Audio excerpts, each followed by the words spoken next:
Shout out to Fierce Raiders. Shout out to Damage Incorporated. Damage is here now. He's awake. It's probably like 4 o'clock in the morning his time, which means it's time to get started. So without further ado, it's time to pillage another podcast. Y'all, welcome back. You're listening to the Pillaging Podcast, the #1 podcast in Raider Nation. I'm your host, Kenny Stapler, joined tonight by Che, Kane, and Bobby Wasabi. These shelter-in-place shows started out lean and mean, but the last few weeks, we've been robust and beefy, as Che likes to say. This week's no exception. Got a lot of meat on the bone as we set out to break down the entire 2020 Raiders NFL schedule and give you our way too early win-loss predictions. But who knows? May not be too early. We might be right. So grab a beer and settle in. This is going to be a hearty one for the nation. While you're here, those of you in the live chat right now, be sure to like and subscribe to the show on YouTube. Go ahead and hit that like button, pound that like button, stick that thumb right up your booty. That's a pirate term. That's a pirate term. And or leave a review. It's a pirate term. And for those of you guys listening on your phones through the podcast replay, make sure you give us a review on your podcast service of choice. It really helps us out. I appreciate you guys. Once again, thank you to everyone that's been donating. You guys have been more than generous during this shelter in place, this stay-at-home order. First off, I want to give a shout out to Harry Fairclough, who says, sorry, I've been off the radar for so long, guys.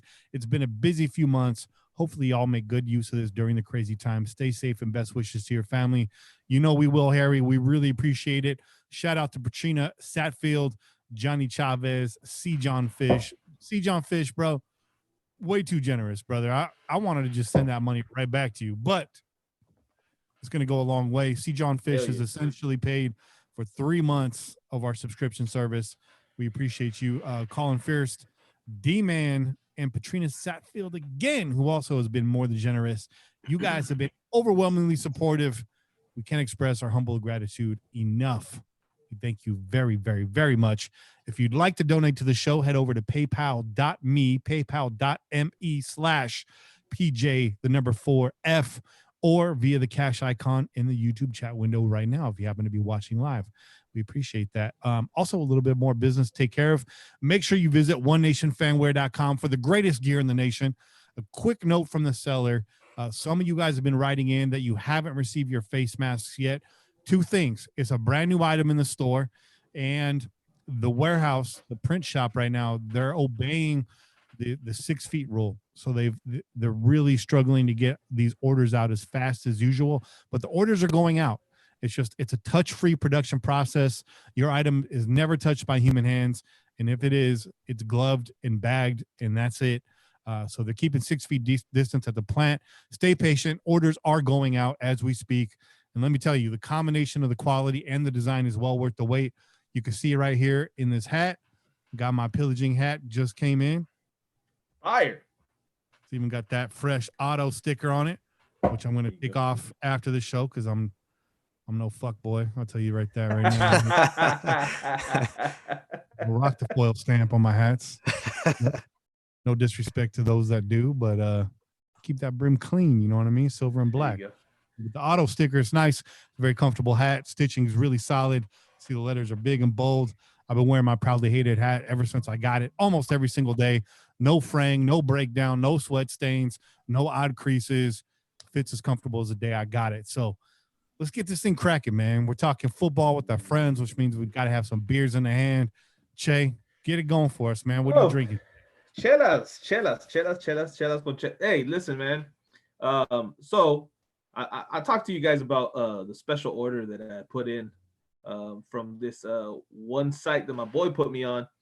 But because of this damn pandemic, shipping has been delayed like ridiculous. So I'm still waiting on these special ass beers to come in the damn mail. Luckily, though, I still had some of my my fallback beers on hand. Always on deck. Yeah, I always have a chela of some kind, dog. I'm not gonna not have a chela. Come on now. What do I look like, man? What do I look like? Of course I had a chela on deck. Shout out Rick James. Shout out Rick James. No, listen, man, I'm drinking that good old 805. Hey, nice. When all else fails, get an 18-pack of 805 and it'll hold you over. And that's exactly what the fuck I did. I got an 805. And, there's not a whole lot to talk about 805. It's a pretty well-known beer. I don't feel like I need to explain the flavors. It's nice. It's like a craft Dos Equis or, something along those lines. A little darker beer. Let's pour it out just to give it the effect. It kind of, what 805 reminds me of is if an IPA and an amber beer had a baby, and it was more amber than IPA. It's got a little bitter note, but not hardly at all. That's like fair. And it's very has that caramel flavor to it. It's a nice beer. Man. Sounds like nice. A weird country song, dude. More amber than IPA. It's got nice color, right? It's not looking like a Corona or even a Modelo. It's got a nice amber look to it. And what can I say? It gets the job done, man. It's refreshing, and you could throw back quite a few of these. That's why they sell them in 18 packs, yo. Go get yourself some. Shout out Firestone. Donation just came in from Silky Slim. Appreciate you, man. For that, you get the pillaging. That's right. Hit you with that pillaging. Pillaging, and a toast to you, though. Toast to you. Delay effect coming soon on that pillaging. Right. Who's up next, man? I know Kane and Bobby, they got beers in hand. Kane, why don't you take it, man? What you got on deck? I'm drinking this Dogfish Head 90-minute Imperial IPA. There you go. And it's really good. Here's a nice. That's it. That's the one. The big hops right down the front. Yeah, and I'll do the pour. I'll join y'all in a pour tonight. There you go. Dogfish only puts out hits. They've never released a whack album. I mean, every beer out of Dogfish is straight fire. That's true. That's facts. That's a nice color right there. It's a real nice color. Yeah. I like that. Yeah. Real nice. Nice and fresh. Nice and clean. Does that drink like a darker beer, or is that like it drinks like it's hoppy. Okay. It's like a cross. It's like a lighter version of Sierra Nevada Pale Ale. Okay. With a nice dark tint. What's the ABV on that, dog? The ABV is 8.5%. There you go. Hitters. There you go. Coming with the hitters. Man. Cheers, Silky Slim, for the donation, bro. Hell yeah! Cheers, Silky Slim. Hey, salud, Silky. I'm gonna have to drink 2 805s just to catch up to your one, dog. Yeah. Don't worry, I will though. The Cane's on that 9% or up. There ain't no half stepping over there with Kaner. You got them hitters. Now, ever since I found out about the 9%, I've been on it. I turned my head to 5.66%. I'm just like, Kane joined that 9% nation, bro. Yeah, you're part of you're turning into one of the craft beer snobs, bro. 9% nation. I can't fuck with you. God, moon, and IPA. That's that 9% nation. That's it. That's it. And IPA, dog. Bobby, man, round us out, man. Tell us what you're drinking. Ooh, I got something special for Amik Robertson. Kid Dynamite. Oh yeah. Dynamite. Look at that. Dynamite. It's a hazy double IPA. And damn, it's pretty good for an 8.5, man. I'm not gonna lie, dude. This is nice. Where's that out of, dog?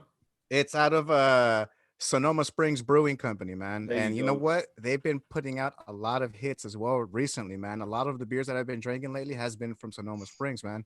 And I seen this and I was like, yo, that's a Mick Robertson right there. Short cat, a lot of power. Bam, Kid Dynamite right there, dude. So I had to get this from him.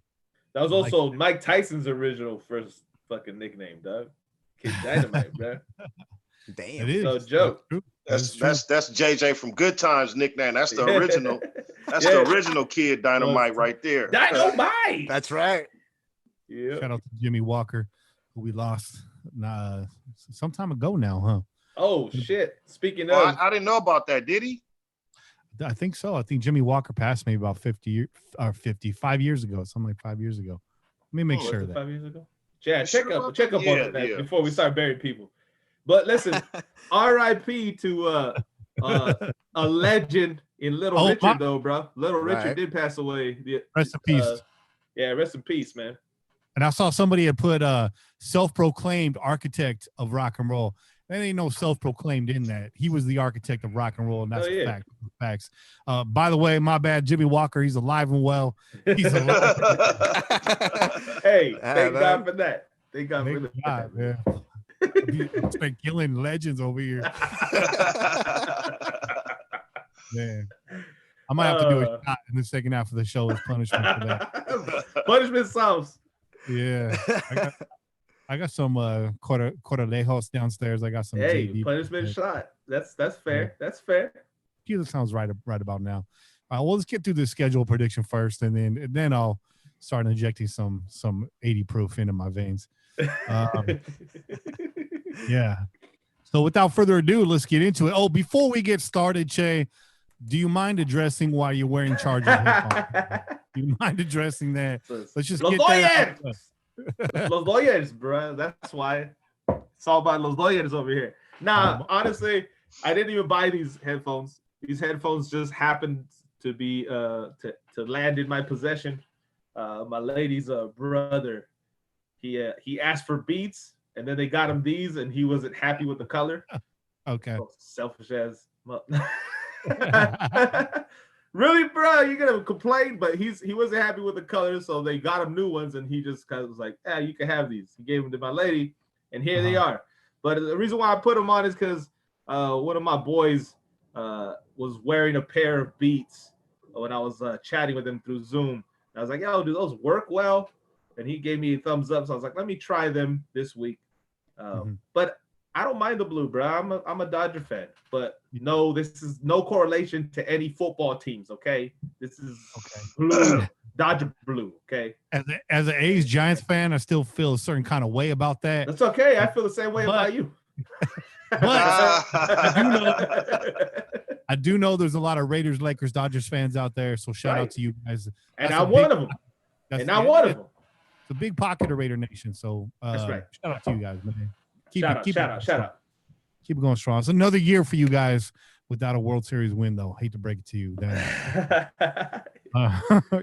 window is getting small.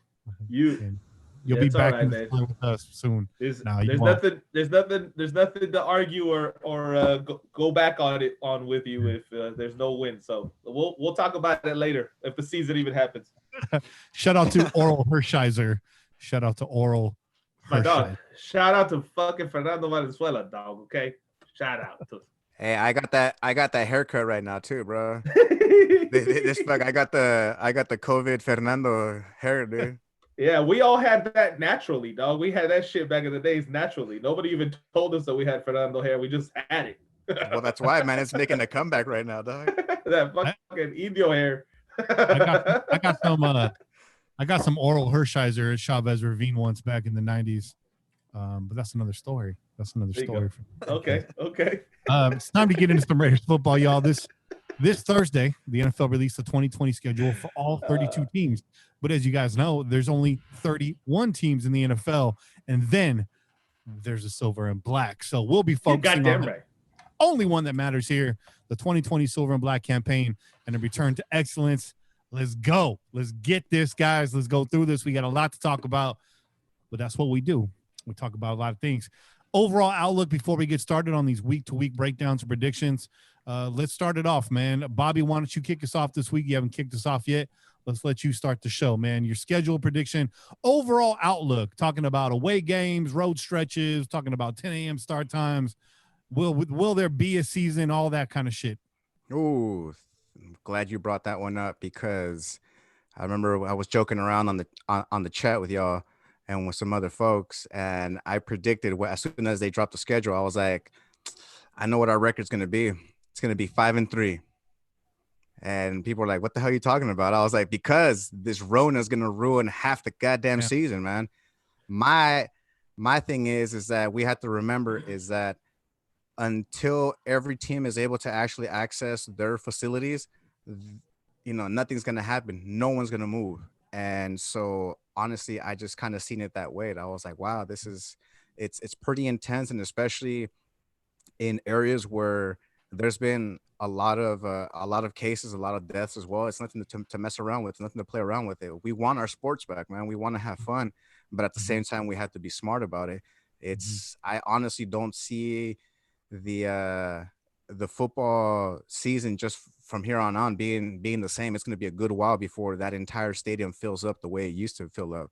And honestly, and it hurts me to say this, man, I don't think there's going to be a season this year. I really don't. And it hurts me because, I mean, look, I've said this before, is that the NFLPA is very, very strict when it comes to player safety. They want to make sure that players aren't out there when they're not supposed to, make sure that the practices are fine, make sure they got plenty of practices, but not too much. And especially with a shortened practice season, a lot of these players aren't going to be up to par because you're going to have a lot of people getting hurt, pulling muscles and all that. And because of that, honestly, dude, I don't see this season happening, dude. And it really, really hurts me to say that. I don't want it to happen. Please prove me wrong, the health of the world, because that's what it really depends on, man. It's not about business. That's nice. We can get back to business as usual, but I mean, is it really worth it in the end? Is it really worth not just these athletes, but is it worth our health, in the end?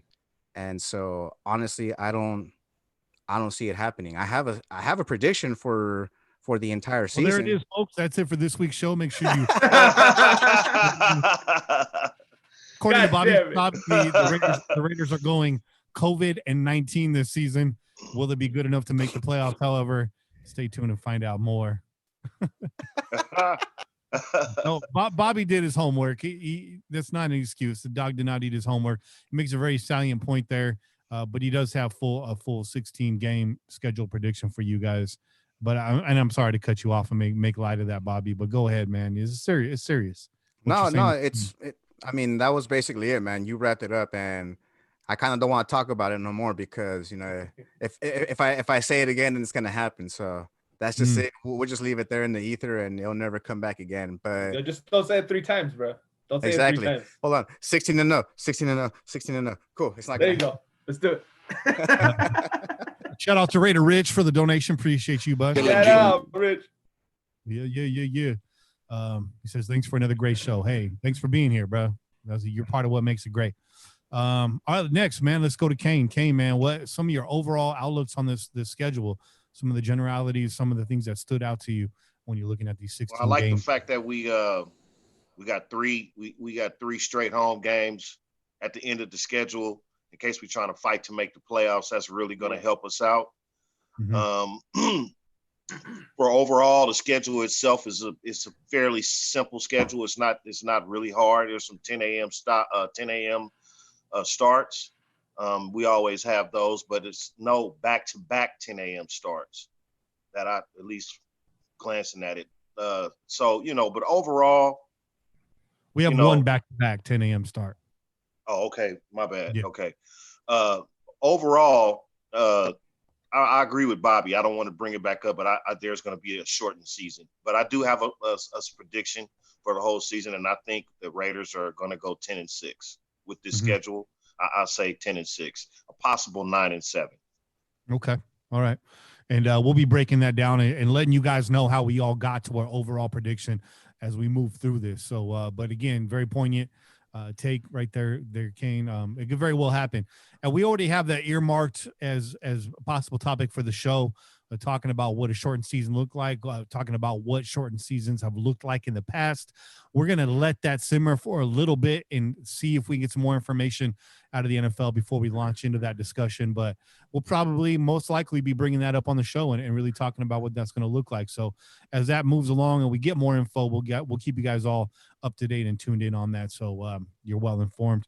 Che, man, you're up next. What's the schedule look like from 35,000 feet, bro? Well, first of all, let me just say this. I want to comment on what Bobby brought to the table, okay? Because I think that the NFL is going to try to do everything it can that's possible to make this season happen, okay? In spite of the situation.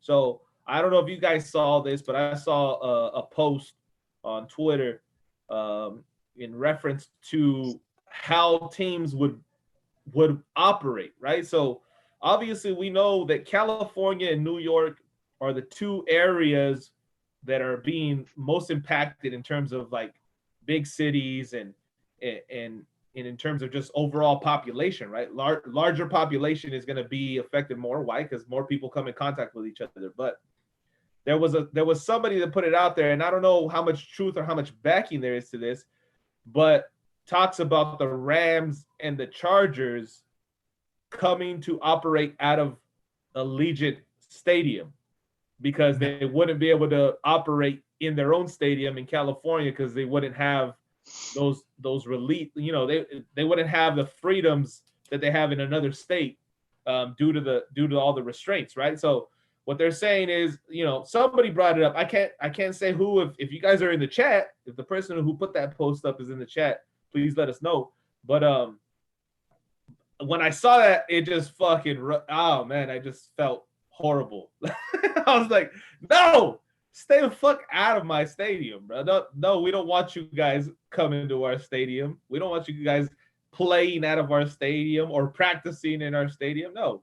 But at the same time, it's like, if it means that the season gets off and these teams are coming from other areas and operating at the same facilities or whatever, obviously at different times, right? They wouldn't be operating at the same time. But if it means that the season gets off that way, I don't know, man. Like, do we want football or do we not? Right. So that's something that kind of was in my mind, and I just thought I'd mention it. But in terms of the season, let's say it gets played out. Okay, let's think positively here. Let's send the positive vibes into the ether, bro. Okay, I don't put negativity out there. The season getting played, I think there's a lot to be hopeful for. I think the schedule itself is not as harsh in terms of like what we've seen in the past fucking few seasons. I feel like this is one of the easier schedules that we've had in a good time, right? We've had some shitty ass schedules the past few seasons, traveling more distance than fucking the entire NFL combined almost, and bullshit like that. But we don't have it doesn't. I mean, maybe I'm wrong, but I don't see any international games, which is a plus, right? We don't have this crazy like 5-6 games away from the stadium all together. We don't have that bullshit going on this season, right? It's pretty well balanced. And I would say that our bye is a decent bye. We get our bye in the 8th week. Like that's nice. We get a nice little break almost. Yeah, almost week 6. Oh, sorry about that. I'm looking at the tab. The tab says 8, but yeah, week 6. Still, that's closer to the middle of the season. Sometimes we've been fucking screwed over with shitty buys, like super early buys, and we basically have to play out the rest of the season with a bunch of injuries. So that little break after game 6 will, one, show us where we're at and allow our guys to kind of revamp, if you will, and really get ready for the home stretch, you would hope, right? So I'm feeling good about the schedule. That being said, there's still a lot to prove, right? Yeah.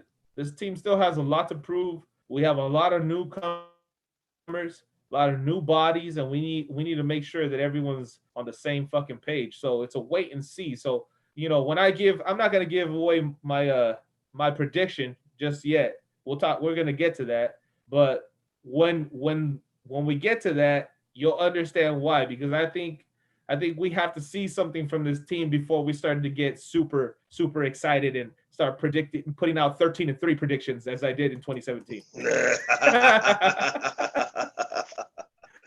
Hey, I take it, man. I take it. All right. I said 12-4, 2016. I said 13-3, 2017. It happened. It happened. Yeah, it did. But I'm gonna be a lot more safe this time around. Let's just say that. Reeling it in. All right. Well, let me give you my thoughts, because you guys are a lot more optimistic than I am. Y'all said it's an easy schedule, but guess what? Y'all don't play the games, and I didn't say it's an easy schedule. Hold on. I said easier. I said fairly simple. And I'm optimistic. I'm optimistic. Let's keep in mind We got nearly a dozen rookies and second year players going out for 16 weeks. And we saw what happened last year, week 11, that whole team hit the wall, shit the bed in New York. So New Jersey, my bad. My biggest issue with this, but it is, you're right, as far as the travel and all that and the early starts and the cold weather games, we definitely got a bone this year. We got a reprieve from a lot of that. We got what looks like maybe 2 cold weather games. The Cleveland games at the beginning of October, so that shouldn't be, or the beginning of November, so that shouldn't be too cold out there. I was actually even looking up weather, typical weather patterns in Cleveland for November. It's looking like the coldest, maybe 55 degrees. So due diligence right there. I'm weatherman Kenny Stapler over here. I'm trying to do the damn thing. I got my green screen forecast model going on. Yo, call up 303, bro. Yeah, we got to get the weatherman back in here. First off, though, because Rue already mentioned it in the chat and it's been talked about, the Chiefs get another bye week headed into Las Vegas. What the is that all about? Hey, it is what it is, dog. It's gonna continue to happen. They're gonna continue to get the favorable buys and schedules. Let's just let it be. We gotta beat them. What is that? 5 times in 6 years or something like that? It's Andy Reid, bro. Andy Reid's paying everybody off with that oatmeal, man. Okay. Shit, you got to go out and handle business whenever it is, man. They're not going to make it no easier for us to beat the Chiefs. Yeah. Beat the Chiefs first, and then we can complain about when they had a bye and when they play us. We got to beat them first. So Andy Reid eats a lot of things. Oatmeal is not one of them. The Wilford Brimley aside, no oatmeal in that man's diet, man. He put the bacon bits in the oatmeal for sure. I do like the fact that's some country shit you guys probably don't know about. I do like the fact that the first back-to-back roadie on the schedule is cushioned by the fact that the second game is against the Chargers. So it's a back-to-back roadie, but that second game, that's home away from home right there. That's home. That's a home game, dog. It's a home Chargers, game. I feel for the Chargers. They will never play another home game for the rest of their franchise's history. And, their fans don't give a shit because they ain't got no fans. So it really ain't no one to complain about that, you know? So it ain't going to change. We like that. We embrace that. The next roadie is a tough one in terms of distance. Later on in the schedule, competition-wise, these could serve as classic trap games. I think it's the Jets and the Falcons. The Jets rebuilding, but they're looking like they're on the rise. The Atlanta Falcons, they don't know who the fuck they are right now. They're trying to put it together. They're not in a rebuild. They're in a let's grab some free agents and try to keep this thing held together with some duct tape mode. But it's Matt Flynn in Atlanta. So the crazier things have happened. Matt Flynn. Sorry, did I say Matt Flynn? Matt Ryan. No. Matty Ice. Yeah, Matt Ryan. Matt Ryan. Yeah. Right. Good looking out. But those can serve as trap games for the Raiders. It depends on how the season, unfolds up until that point. But that's a tough one. I mean, that's travel. We'll see if the Raiders decide to stay out there. But even from New York to Atlanta, that's a trip too. So it's a different time zone, if I'm not mistaken. But it'll be interesting to see how they work that one, the strategy with their travel and all that. And again, with this COVID stuff, staying out on the East Coast maybe not a great option. So we'll see how that works. The second roadie, again, coming off of that back-to-back, New York and Atlanta, cushioned by 3 straight home games upon return. So, and then you got 3 divisional games in the second half of the season, as you guys know, with the adjustments they've made because of the COVID, the pandemic. Everything's backloaded right now, which could be good or bad. It gives us some chance to catch up there at the end or get pummeled and fall straight on our face. So, but we're not going to talk about that. We're not going to say that. I don't want to put that out there into the ethos, but it's good. It's good. It's we're going to have some real early playoff football games this year because of that. Makes it really exciting down the stretch. 10 a.m. starts this year. So, that could be a thorn in our side, but I do buy into what Gruden says about anytime, any place, any team, we got to be prepared to win. And that's the Raider way. That's the kind of mentality you want from your head coach all the way down to your punter. I mean, I don't care. You just put me on the field and let me get after it. So I want to see that culture show up this year. We've had it before in the past. We did really well. I think it was in 2016, maybe slightly before that. We had some great road games. So let's see if that happens again. But I believe you, John. I mean, all you have to do is go back to last year and watch that game in London. He had us there in London early, adjusted and prepared to play, and we took it to the Chicago Bears. And Khalil Mack, he's been a ghost ever since. There was no way we was going to lose that game. There was no way. We could have played that game on Mars with no fans and nobody watching. We was not going to lose that game. There was no way John Gruden was going to lose that. You can never live that down. The trade would have been, Fact. oh, my God. Yep. Yeah, we never would have lived that down. But they're doing the right things. They did the right things with the picks, and we won that game. So suck it, Khalil Mack. Go buy some Halloween candy, you fucking asshole. and we their draft pick beat them. So that's another notch under the belt right there. You know what I'm saying? Their own draft pick beat them. So they needed a running back too. So they we won that trade. The only complaint I have to say about those 10 a.m. games, man, is that I'm not a fan of drinking at home at like 8, 9 in the morning, bro. I mean, I'll drink at 8, 9 in the morning when I'm waiting in the parking lot. Or that's right. I was about to say, man, hey, don't be a hypocrite, Bobby, because you were cracking a chair at 6 o'clock in the morning like the rest of us. That's at the game, bro. That's at the game, bro. That's a whole different situation. You're around that energy. Hey. I mean, there is no, you could be rolling off of half hours, 10 minutes worth of sleep, bro. And as soon as you get to that tailgate, as soon as you get just to the outside of that, bro, there is no more I'm tired. There's just awake and just enjoying the good times, bro. So I could do that when I'm there at the parking lot, but at home, like, with a tall boy and like 9 o'clock in the morning, dude, I mean, I'm going to fall asleep by, come 2 o'clock, dude. I'm going to be passed out. Drinking beers at 6 a.m. at the tailgate's one thing. It's hard to justify that to your girlfriend when you're sitting on the couch. Facts, bro. That's a fucking facts. I expect all of you to have those cheladas in hand, because that's tradition now for us, right? Yes, it is. 10 a.m. Yes, it is. So let's get into it, guys. Week 1 at Carolina. It's time to break all this down. Yeah, we brought it back. I know you want that sound. Oh, yeah. So let's get into it. Week 1 at Carolina. Che, start us off, man. Raiders at Panthers, September 13th, 10 o'clock in the morning. Break it down. What's your score prediction? Just give it to me. All right. So look, I know that Carolina, they made some moves this offseason. Teddy Bridgewater, baby. They went and they got Teddy Bridgewater. They got Robbie Anderson. They signed Seth Roberts, bro. They signed Seth Roberts. They did that. And to your Whitehead, dog. Okay.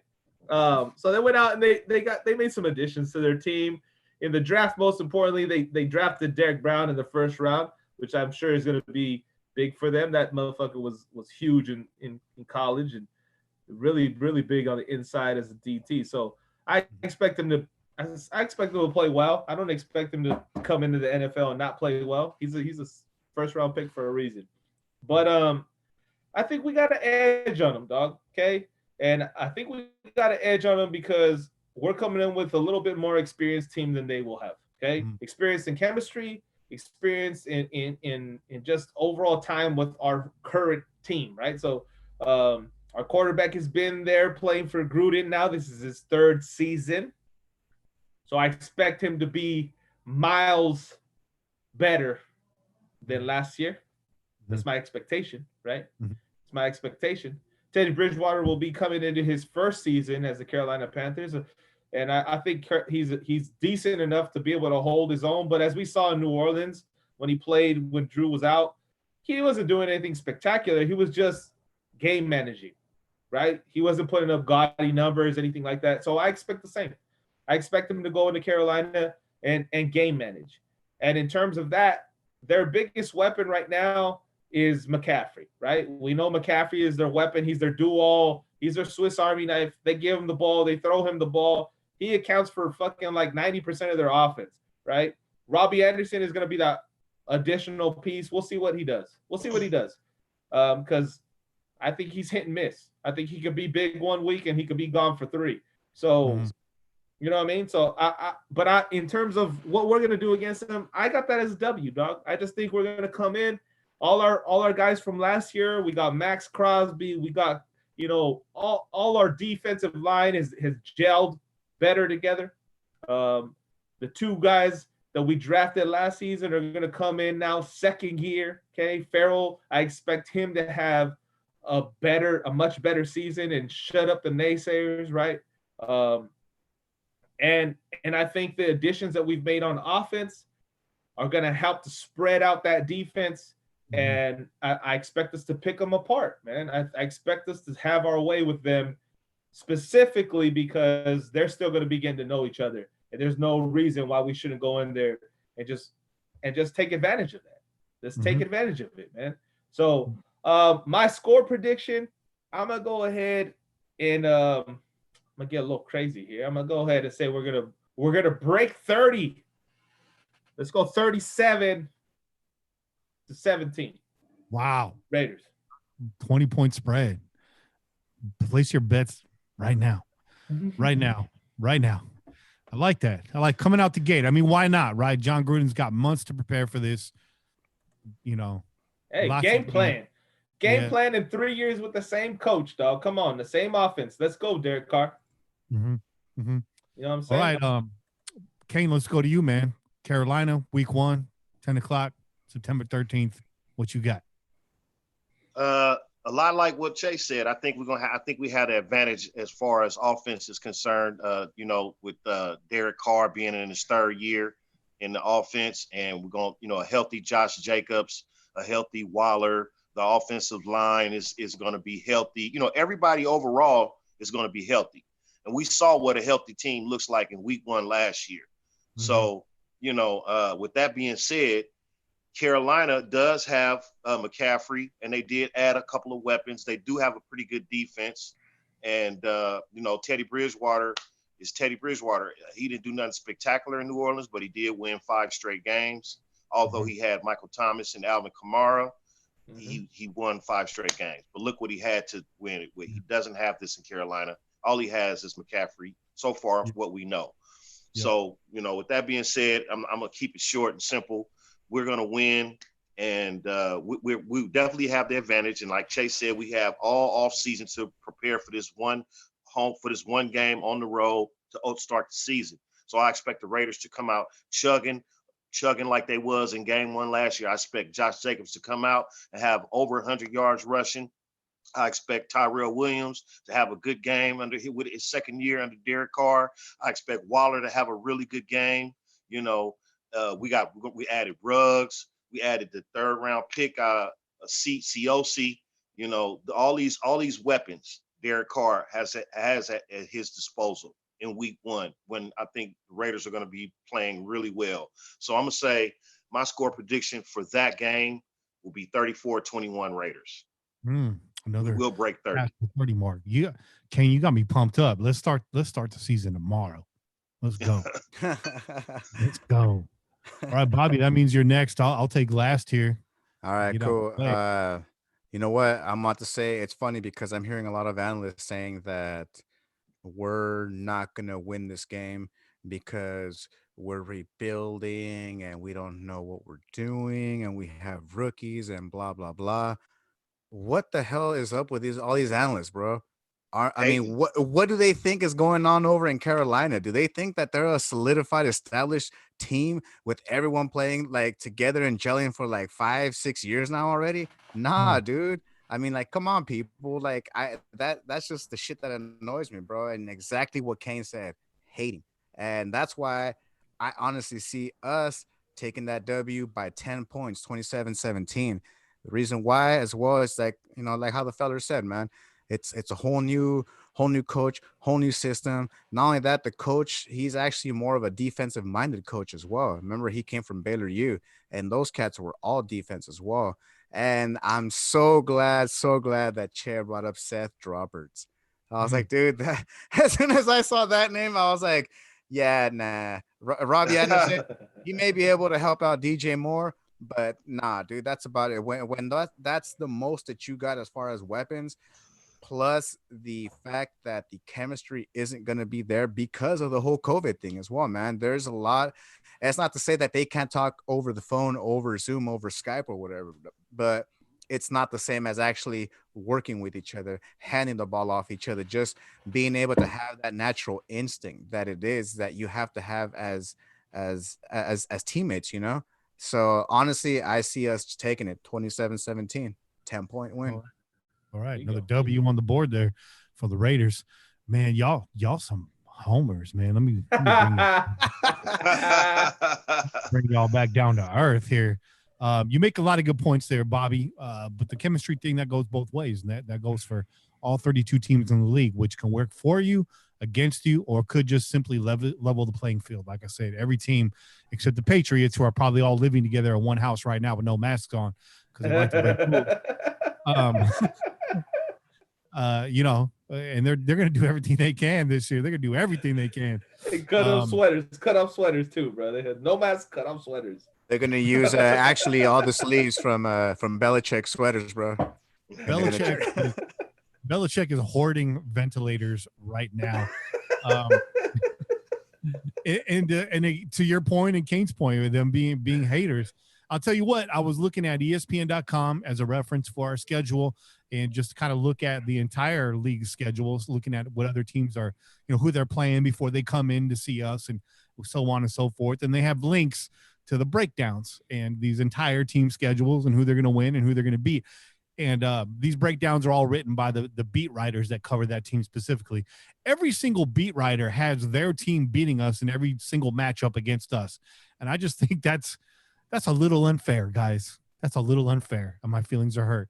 So with that aside, because we expect the hate, we love the hate. We want all the smoke. We want all of that. Hell yeah. Bring it all. Bring it all. Okay. Miami Dolphin beat writer said that they was going to beat. They're coming in our house. You know that's pure hate right there, bro. Every single one, bro. Every single one, bro. Except the Chargers. They had the Chargers losing to Las Vegas at least one time. Because they're fucking smart. I mean, they might be crazy, but they're not stupid. Look, in this game, it's going to be all eyes on McCaffrey. They got Robbie Anderson, brand new weapon over there. He don't scare me, dog. A lot of people wanted to bring Robbie over here to Las Vegas. I didn't. He just does not scare me. I don't see him being a threat in this game. I think our young corners are going to have them bottled up, but it's going to be all eyes on McCaffrey. They're going to look to run the ball down our throat. But guess what? 2019, the Raiders were ranked 6th in rushing defense. No, we don't need to mention why. We don't need to mention the fact that teams are just passing the ball down our throat, and that's why. We don't need to mention that. We won't bring that up. But they got a brand new head coach who I believe is Matt Rule. You know what rhymes with Matt Rule? Fat fool. You know what I'm saying? Pulling this shit out of my ass, guys. Come on. But definitely a lot of change over there in Carolina during the offseason. They're not lacking talent, but they got a lot of fresh faces, brand new head coach, all that stuff. It's going to take some time to put together. I'm also hearing a lot of Raider Nation. You know, they can't afford to get to a game in Vegas this year. If you looked at the prices, you know they're sold out. Everything's hit the third-party market, so on and so forth. A lot of people are talking about showing up to this game. So Raider Nation's going to be in the house for week 1 against Carolina on the road. So I feel good about that. You know, the Raiders travel well. Derek Carr versus Teddy Bridgewater. The guys drafted together at one time. Right after that draft, that was a conversation. Well, you know, a lot of people wanted Teddy Bridgewater at that time. Before downs had even been played, that was an argument. We finally get to see that settled, hopefully, this year. So Derek Carr versus Teddy Bridgewater, baby. Well, they said McKenzie wanted Bridgewater and Mark Davis wanted Derek Carr. They did say that. But when all said and done, I got to give the edge to Oakland here. I got Waller and Jacobs combining for 2 touchdowns in the win. The Raiders eke out a victory on the road, 20-17. Put one in the win column. All 4 of us said it. Good things happen when all 4 of us agree. The Raiders start off the 2020 season, the 2020 campaign in the win column. That's a W for the silver and black, baby. Hell yeah. Let's move on to week 2 versus New Orleans. Kane, since you've been down there, and this is actually this game played in Las Vegas. This is the first of 4 primetime games on the schedule. They want to see that stadium at night with the lights on. That is eye candy for every broadcast. They want to make sure that's on your TV screen. All eyes are going to be watching this game. It's the only game going on at that time, September 21st at 5:15. As a man that's been in New Orleans to watch the Raiders play, Kane, I'm excited to hear what you have to say about them coming into our house. How does this game wash out? What's your prediction?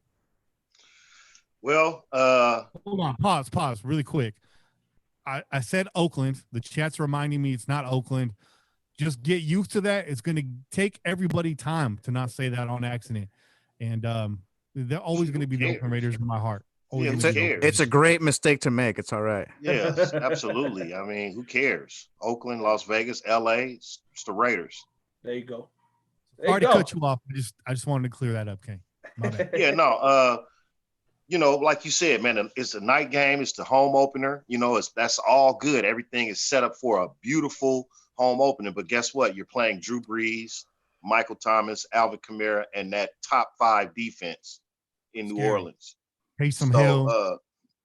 You Taysom Hill, and you have 2 rookie cornerbacks possibly starting the very young back end of your back 7 of your defense.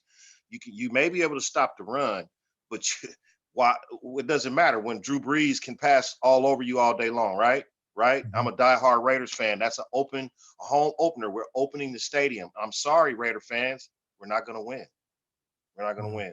I say with all that stacked against us because of the power that Brees and the Saints bring into the stadium, I say we're going to keep it close. We're going to make it very, very fun for you to be at, and it's going to be competitive. But it's going to be, I'm going to say the Raiders lose 24-28. A close one, though. That's exciting. Just stay in the game. Keep it competitive. You know what I mean?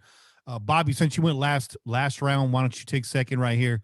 What you got?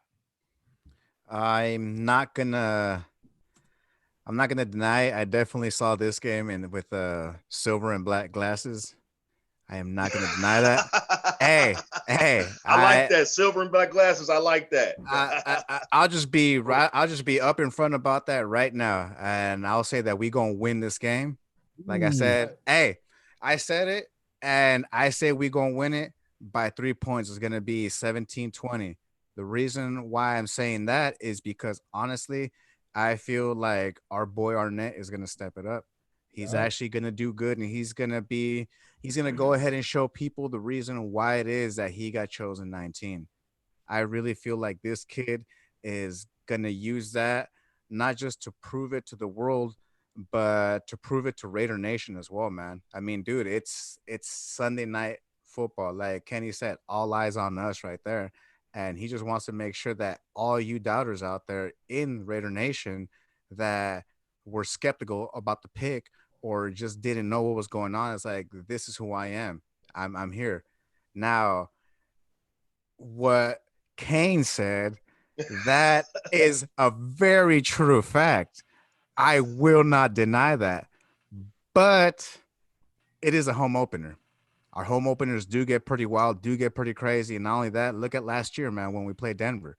It was one of the craziest home openers that I've ever been to personally. And I was like, you know what?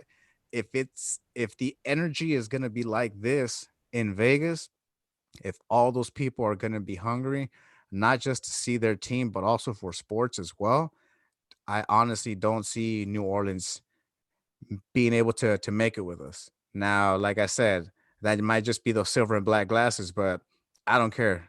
I said it. We're taking the W. There you go. All right, Bobby. Much optimism coming out of the Wasabi household right now. Optimism. Hey, I'm not gonna knock it. Shay, you got next. Get in here, man. Week 2 versus New Orleans. Sunday night football. What you got? Prime time. All right, man. Listen. I'm not gonna go the Bobby route with this one. Again, I'm gonna say that experience and chemistry is gonna play big in this game. Okay. Now, although our team will have built some more chemistry together in their second year as a unit, right, and adding the new young players to to the core. You're going up against a veteran team that is a contender, okay, that has been a contender for the last few years. And they have some of the best offensive and defensive weapons in the league, okay? Those are just facts, man. Those are just facts. You got Alvin Kamara, you got Michael Thomas, you got Drew Brees. I mean, they got our boy, man, playing tight end over there too, dog. I mean, let's not forget about that. So I see them coming in, and they're gonna be able to put up some points on us. Okay. The Saints put up points on us pretty well when they do come to our home, man. I've seen it personally and had to fucking live through it miserably for a whole 4 quarters. And no, I didn't leave. I stuck around in a fucking blowout. I stuck around to the last second of the game in a blowout and just boiled in it. Okay, so I'm used to that. Okay, I've seen that happen when Drew Brees comes to town. But I do see some positivity coming out of this. Okay, here's the upside of a loss in my mind. I think it's going to be a loss because of the chemistry, because of the experience, because of the veteran leadership that they have over there. There's positives that are going to come out of this game because we do have young DBs, very young DBs, okay? We have a second-year corner and a rookie corner that we're looking at starting side to side, right? We have another corner that was taken all the way in the final draft pick with the final draft pick that we had that we think is going to probably get in there and play some nickel. Amik Roberts, I'm looking at you, dog. I think he's going to be in there. He's going to play significant minutes, and it's going to be important that he plays these minutes against Drew Brees. Mm-hmm. Okay, this is one of the top quarterbacks, if not top 2 quarterbacks in the league, okay? And these guys can learn a lot from playing and facing a guy like this. And that's why I say this is going to be huge for their development, okay? They're going to get beat, but they're going to learn and they're going to take a lot from this game.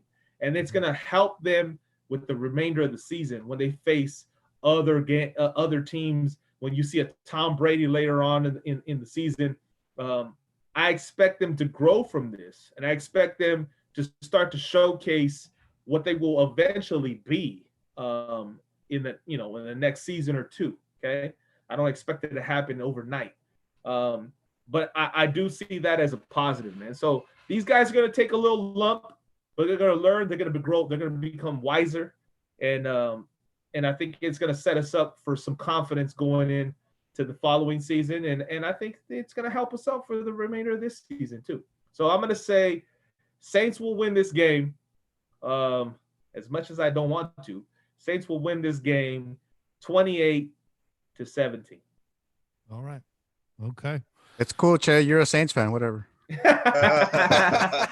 Yo, hey, there's some fucking haters out there. They're going to jump on fucking Twitter and say some stupid shit like that too, right?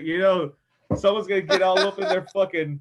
They already saying they probably already saying I'm stupid for us losing our home opener. They probably all saying that right now as we sit here and chat.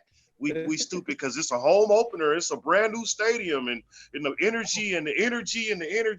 We're still playing. To that point, something that you, Kane, and Bob, you brought up is the likelihood that there may not be fans in the seats this early in the season. So we may have to take that off the table right away. Look, I looked into this, right? Looking at the power rankings, way too early power rankings. ESPN has the Saints ranked 4th overall for good reason. One, for all the reasons you guys mentioned, they bring back a bevy of weapons on offense and defense. But for 2, a reason nobody's mentioned is that Saints defense, very opportunistic. They like to create turnovers. And they fly under the radar because they're in the shadow of that offense, a high-powered Saints offense. I believe Drew Brees is going to be the number 1 quarterback in the NFL this season. So the Raiders seemingly have added weapons as well. They need it on offense. They needed it on defense. They got a lot of that. They got faster. They got more physical. They got younger. The youth movement in Las Vegas, however, will take time to gel, and it won't be ready for the Saints in week 2. I have this as a loss. The Raiders in this game, down by 2 scores, going into the 4th quarter, and making a move, but that opportunistic defense takes one away from Derek Carr, and that's no knock on Derek. I'm not using this as an opportunity to jump on Derek. The season's about to begin. We're going to be rooting for a quarterback. We're rooting to win. But I have this going down as a loss. They go down the field, score another touchdown, put the game out of reach. Raiders lose the home opener, 34-17, and questions abound. Quarterback controversy early in the season. It's all smoke. It's all smoke. Don't jump off don't throw your phone out the car window yet, Raider Nation. That's not where I'm going. I'm just telling you this is going to be the repercussions. The Raiders lose this one 34-17. It's going to be a rough one. It's going to be a rough one. So in my book, I got the Raiders going 1-1 right now. Bobby has them 2-0. The rest of us have them at 1-1 right now. Hey, no time to panic. It's still early in the season. And I like that take, Che. I like that, giving them confidence.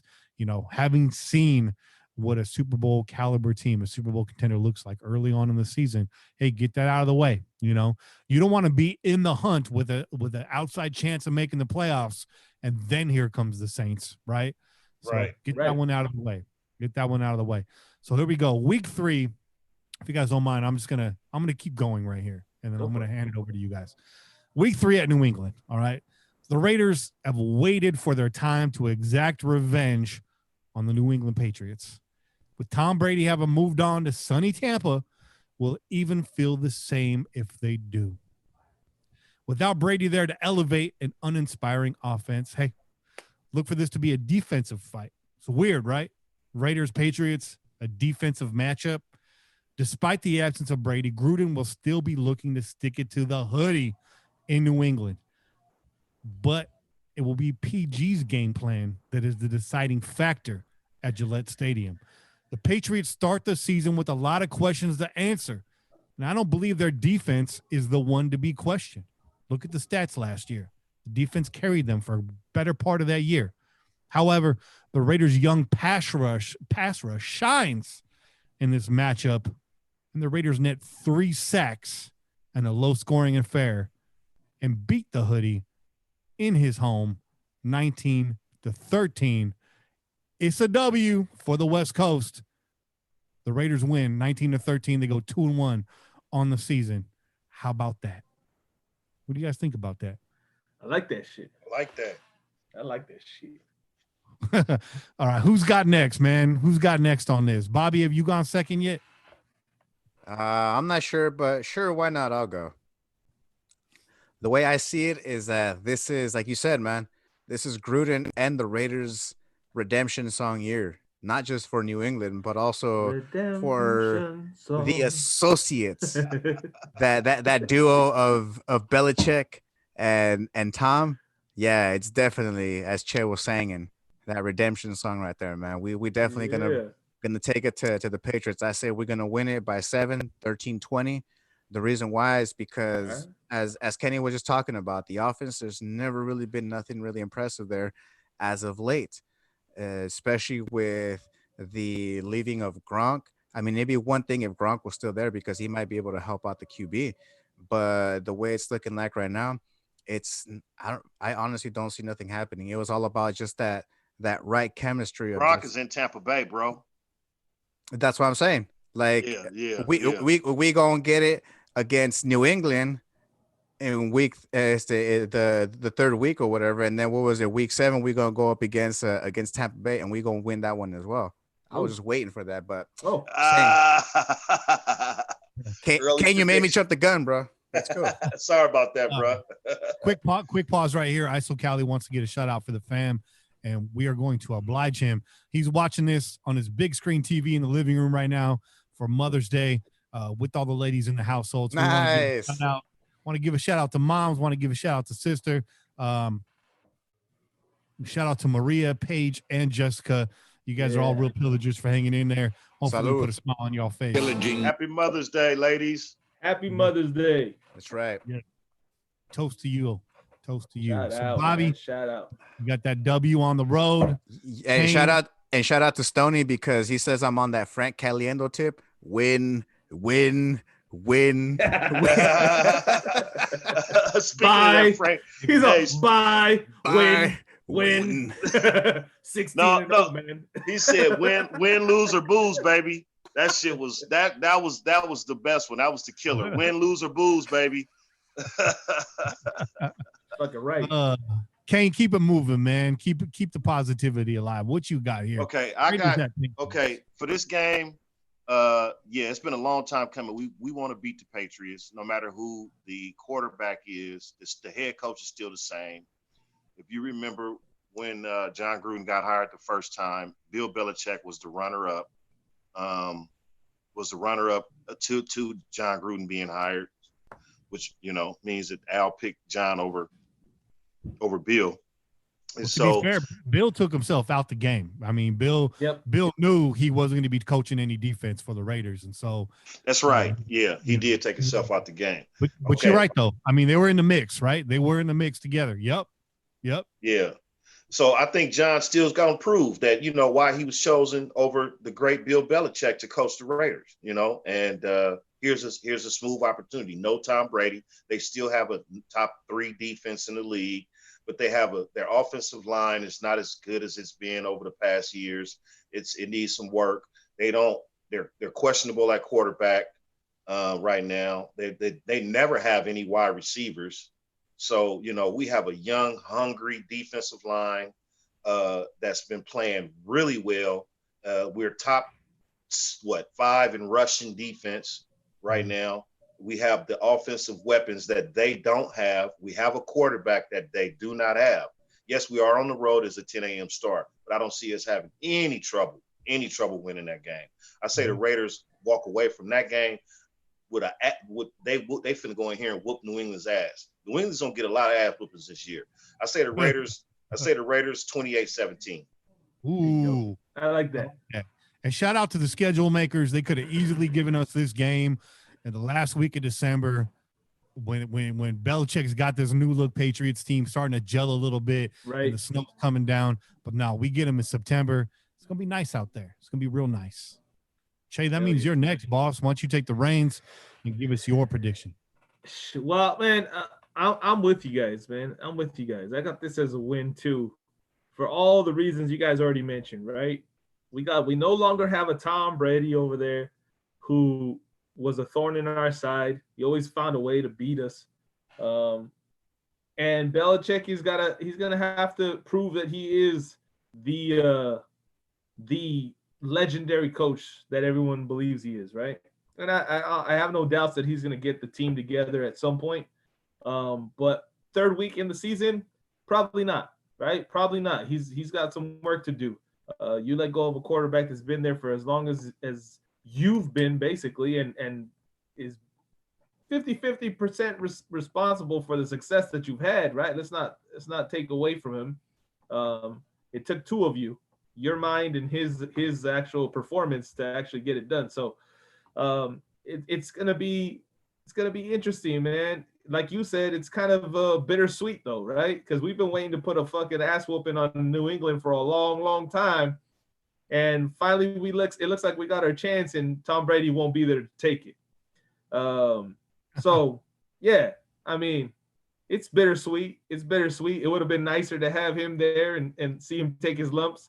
But let's just say I'm gonna go ahead and say that they get this win, and they get it 20.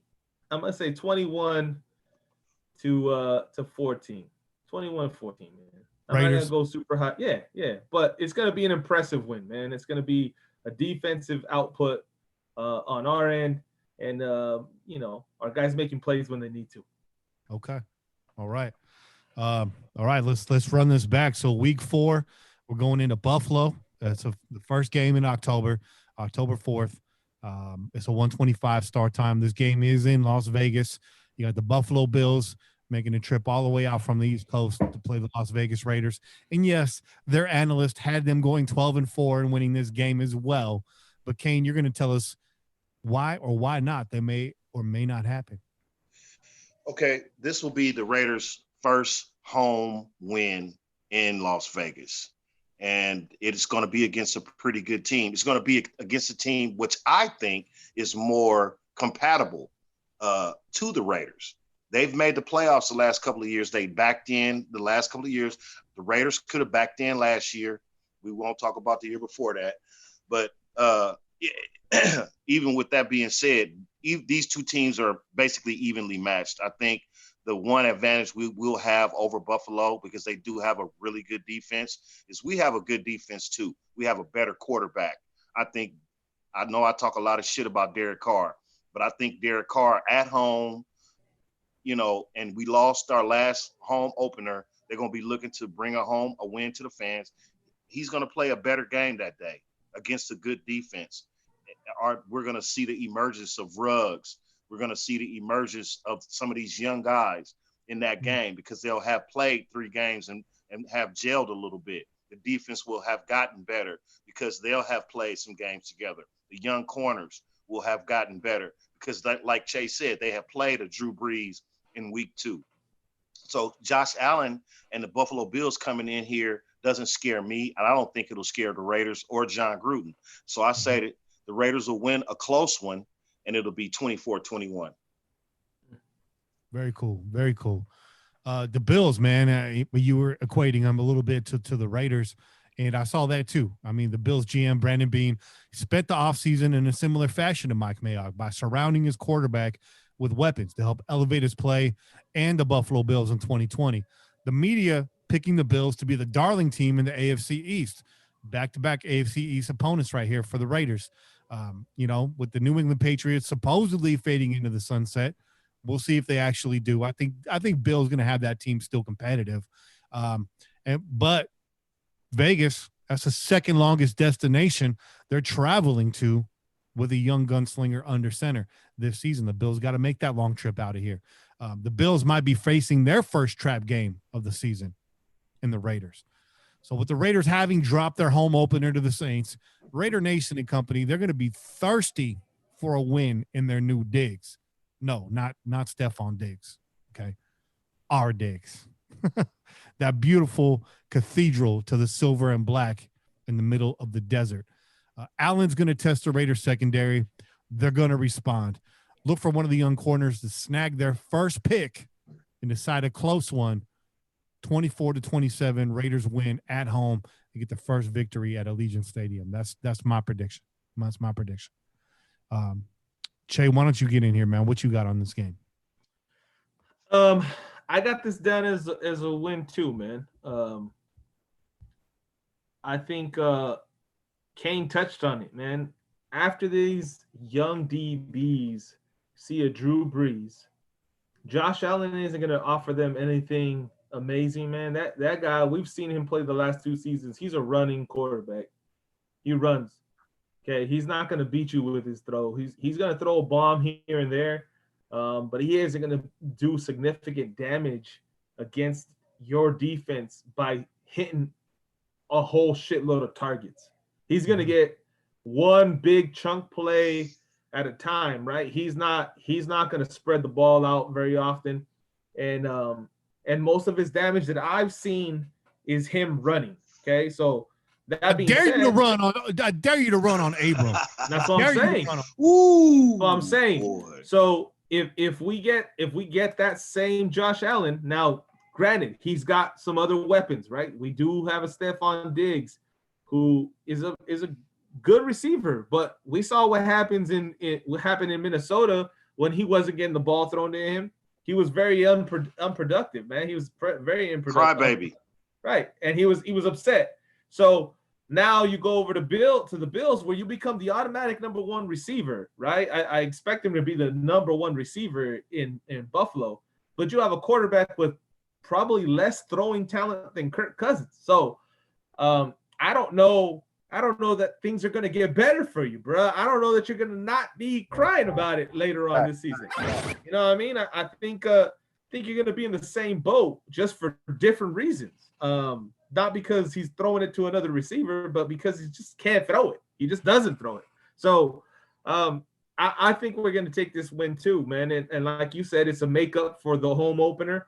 I think the crowd will be causing a ruckus. And they're going to be hungry for that first win in LV, man, in the new stadium, breaking that new stadium, right? So they missed their chance against the Saints. They get it back with the Bills. And I'm going to go ahead and say They're going to get this one 27-20. Yep. The Raiders historically, they play the Bills close, man. So I like that. Bobby, round us out, man. What you got? I hope Damage Inc. is sitting down. I know he has a drink in his hand, but I hope he's sitting down, bro, because honestly, I think we're gonna get an L. Oh, it's gonna be a 24-21 loss. Very, very close. The reason why is because like it's funny that Kane said that, because I was like, oh shit, that's my score. But in the losing situation, not that I want to say that, but I mean that's what I see because of what Chet was talking about, man. I mean, Josh Allen didn't really throw the ball down the field because he didn't really have much talent. The only talent he had was John Brown and Cole Beasley. With the addition of Stephon Diggs, man, he's able to showcase his arm a little bit better. Do I think he's better than Breeze? No, I do not. But the way that Buffalo was looking last year, they were basically a sneaky ass team. Nobody saw them doing as good as they did in the division that they were in, with the Pats and whatnot. And I honestly was surprised to see how well they did. So not only that too, but they also added, who was it? Zach Moss as well to the running back group as well. Yep. Singletary was doing very, very good. Moss is a bruiser, man.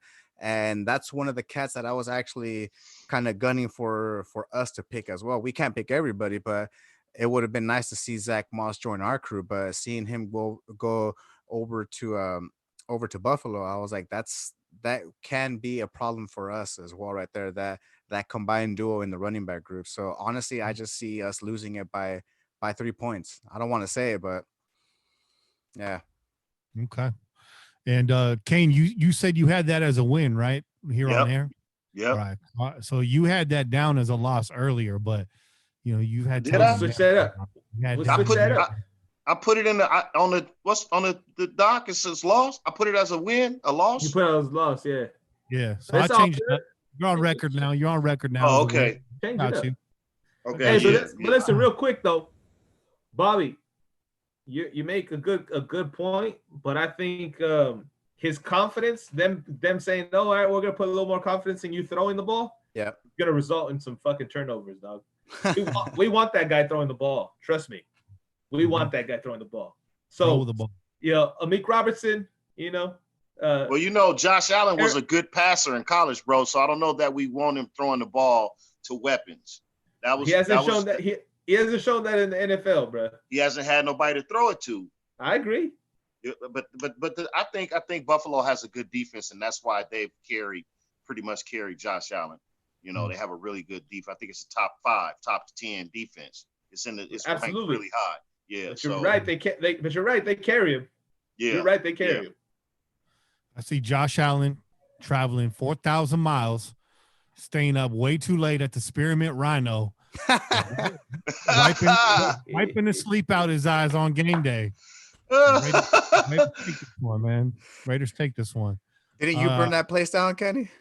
Yeah, no, I keep that place in a Ziploc bag, man. It's time to go back, bro. Hey, real quick. One point I want to make. If you guys notice, these first 4 games are all played against top 10 defenses. Did you notice that? So we're going to be challenged offensively very quick coming out of the gate. Carolina's defense is good. New Orleans defense is great. New England's defense is always top 5. And then now Buffalo's defense has been in the top 10 in the last 2-3 seasons. So you're facing very good defenses and a couple of subliminal offense, subpar offenses in your first 4 games. So, 3-1, 2-2 can easily be said for the first 4 games. Okay. All right. Let's keep it moving here. So it's been mostly roses so far to this point. But we got to talk about week 5 here at Kansas City. October 11th. Yeah, it won't be as cold, but it's still Arrowhead Stadium. It's still the reigning Super Bowl champions. It's still Patrick Mahomes. It's still the thorn and Derek Carr side. And we got to talk about this, guys. So, Che, why don't you get in here and kick us off? And let's talk about this game in Arrowhead. This is it. This is the litmus test. Regardless of what we picked through these first 4 games, the season starts for real right here. Absolutely. And I appreciate that the NFL did us a fucking favor finally, and I don't know how many years, and gave us an early season game at Arrowhead rather than fucking being out there in the blizzards and fucking cold ass weather that we've been in the last few years. They did us a favor, right? They did us a favor. They actually hooked us up with giving us this away game at KC early in the season. That being said, we haven't won there. We haven't won there with Derek Carr. And so until he actually does it, I'm not going to say he's going to do it. I mean, I tried to do that. I tried to give us that away win the following season after 2016. And I've been trying to give us that away win against KC for the last few years, but I can't do it. You got to prove it to me, man. You got to go out there and show out. So until you actually do it, I'm not going to claim that you're going to do that. So I see this as a loss.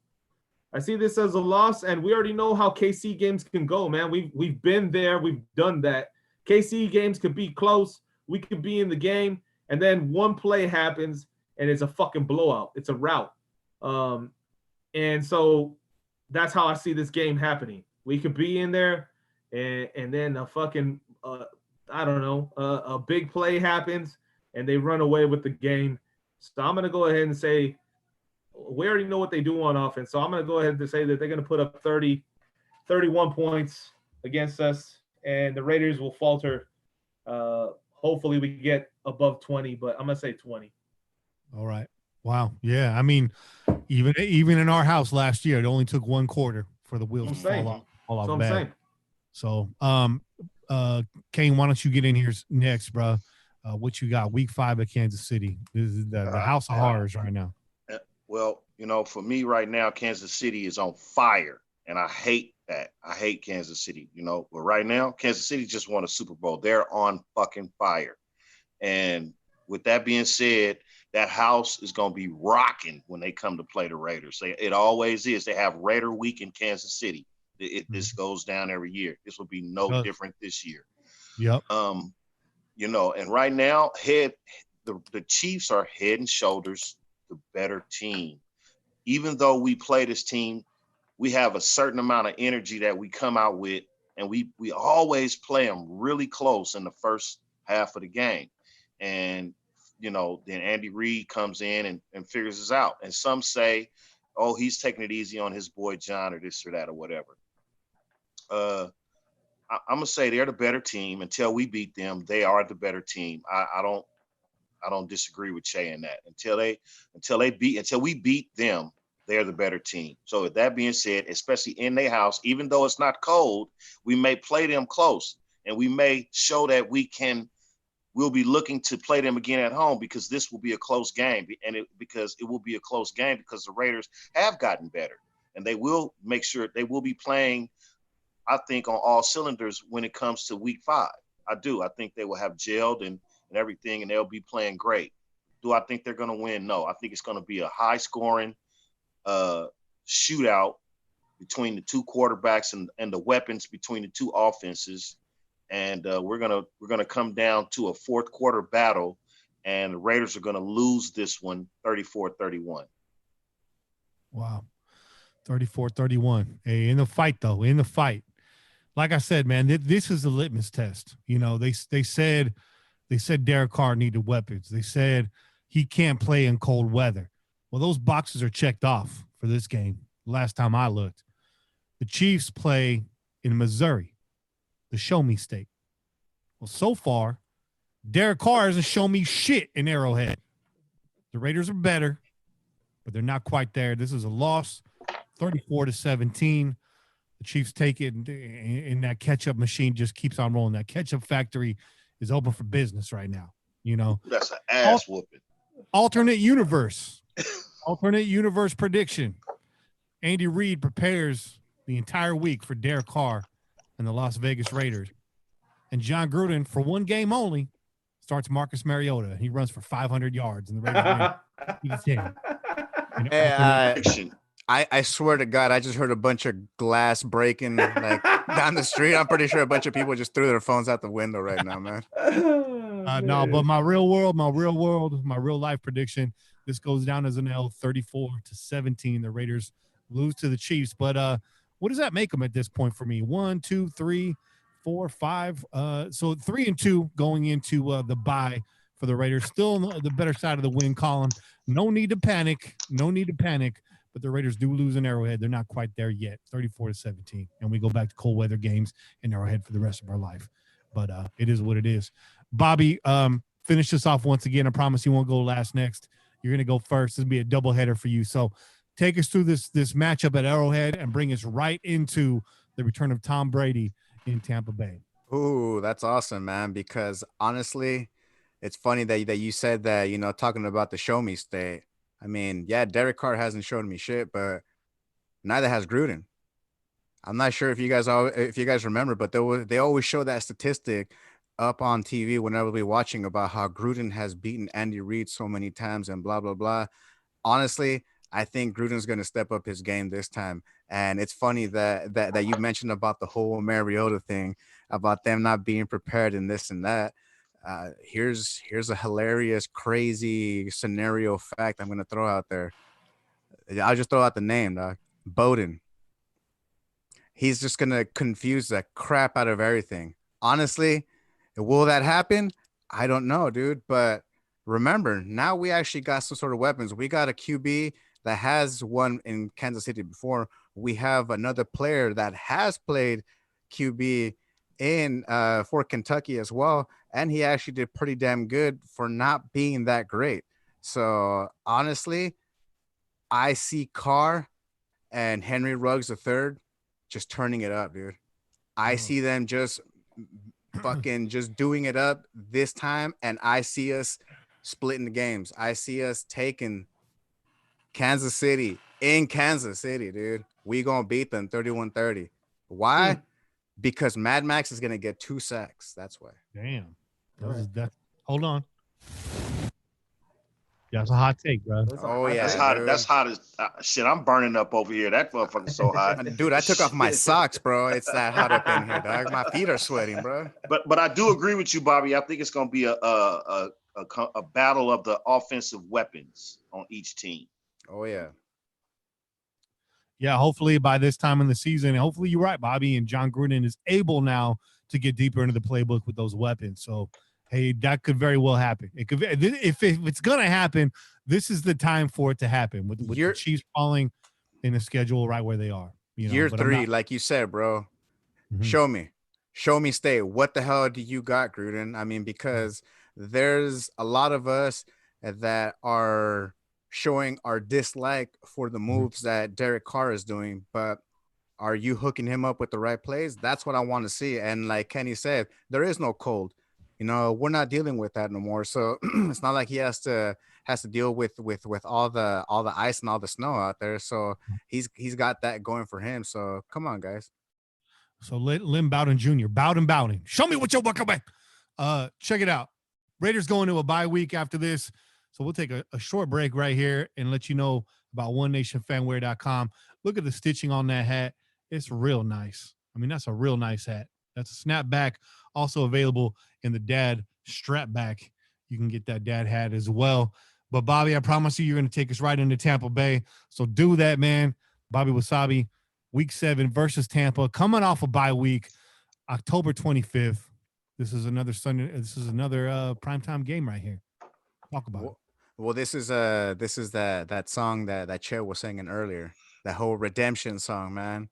And honestly, I see this year being our redemption year against the Patriots and against Tom Brady. Tom Brady ain't no longer with the Patriots, but that don't mean we can't kick his ass. And especially seeing that we see him this year, we didn't get to have Tom Brady come to Oakland, to our stadium. Last time we met with each other was over in Estadio Azteca. So honestly, like I said, man, the Gronk may be back with his boy Tom. He's gonna be able to help him out. But honestly, I don't see it happening, dude. I see everyone just all the plays that Arians got going on, he's just gonna focus just on Gronk and Tom, and that's it, dude. And there's not gonna be anything there for him, dude. I honestly see us taking that game against Tampa by 10 points, 27-17. Wow. Okay. I like that. That's consistent with what you picked earlier. Bobby Wasabi sticking to his guns. Kane, speaking of guns, shoot your shot, bruh. Buccaneers at Raiders, primetime television, October 25th. The return to Tom Brady. I believe I have this as a loss. Okay. And I'll tell you why. I think Tampa Bay is a better team than the Raiders. Their problem was the quarterback, and I believe they think they fixed that problem. They have weapons on offense. Their defense is great. It's not great, but it's good. It's really good. And then they have Tom Brady. You know, I feel like this is one of those games where we just had a fight against Kansas City. Though we played them close, and I still have that as a loss. We're going to come back and still be kind of reeling from that loss against Kansas City. And there might be some, this might be some close to mid-season where the Raiders, the young team, starts to run into some problems, some scenarios, and we run into a Tampa Bay team that's loaded with weapons on offense to help Tom Brady out, And even though it's a home game, it's still Tampa Bay with Tom Brady. So I'm gonna say here we are in another close. I don't think no team is gonna blow us out. I think our defense is gonna come along pretty well. So I think a lot of our games will be, close. We'll have a lot of very close games. So I'm gonna say the Raiders will lose this one 24-21. Mm-hmm. Okay, 24-21, another close victory or another close game. I like that. I like that you have them close in all these games, even the losses. I think that's going to be important for this team this year. Despite what the outcomes are, stay competitive, stay in games, show that you got the fight, and build off of that. These young cats need that. They need that. No blowouts in 2020, no matter what. No blowouts. Che, why don't you take next? We're here, Tampa Bay, at Las Vegas, primetime television. He's still muted. I got it. Okay. I got it, Doc. I got it. No, man. Listen, man, as hard as this is for me, I looked at this schedule and my heart wants to put W's next to a lot of these games, but I'm trying to be as least a homer as possible and as realistic as possible. So, this is a loss for me, man. I hate it. I hate to see it like that. I really hope that it's the other way. I really hope that we come out, we play the Buccaneers at home, we put an ass whooping on Tom Brady, send his ass back, and let him know it's time to retire. That's what I really hope it will happen. But there's a lot of unknown. We've already talked about that, right? Maybe as the season starts to progress and we start to see the things that we really are hoping for, I'll feel differently and I'll change my mind about this game. But as of right now, way too early to know. I'm saying we're going to lose to the Bucs in Vegas. And Tom Brady is going to take advantage. I think Tom Brady has shown that his experience always finds a way to win against us. So even games where I feel like we had the upper hand on him and we should have got the win, he always finds a way to win those games. So right until we see otherwise, I'm gonna say it's a loss, and I'm gonna go ahead and it's not a blowout.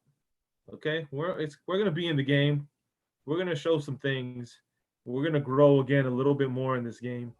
So I have us losing this game, 24-21. Okay, a close one. Here's the thing: Tampa Bay actually thinks they're a Super Bowl team. They're not, but they could be a front runner for the wild card. There in the NFC. They might even win the NFC South, though I doubt it. I think that's the Saints division to lose. We're going to find out soon enough. Week 1, Tampa Bay faces New Orleans, and everybody's going to be watching that game. That game is going to be on everybody's TV.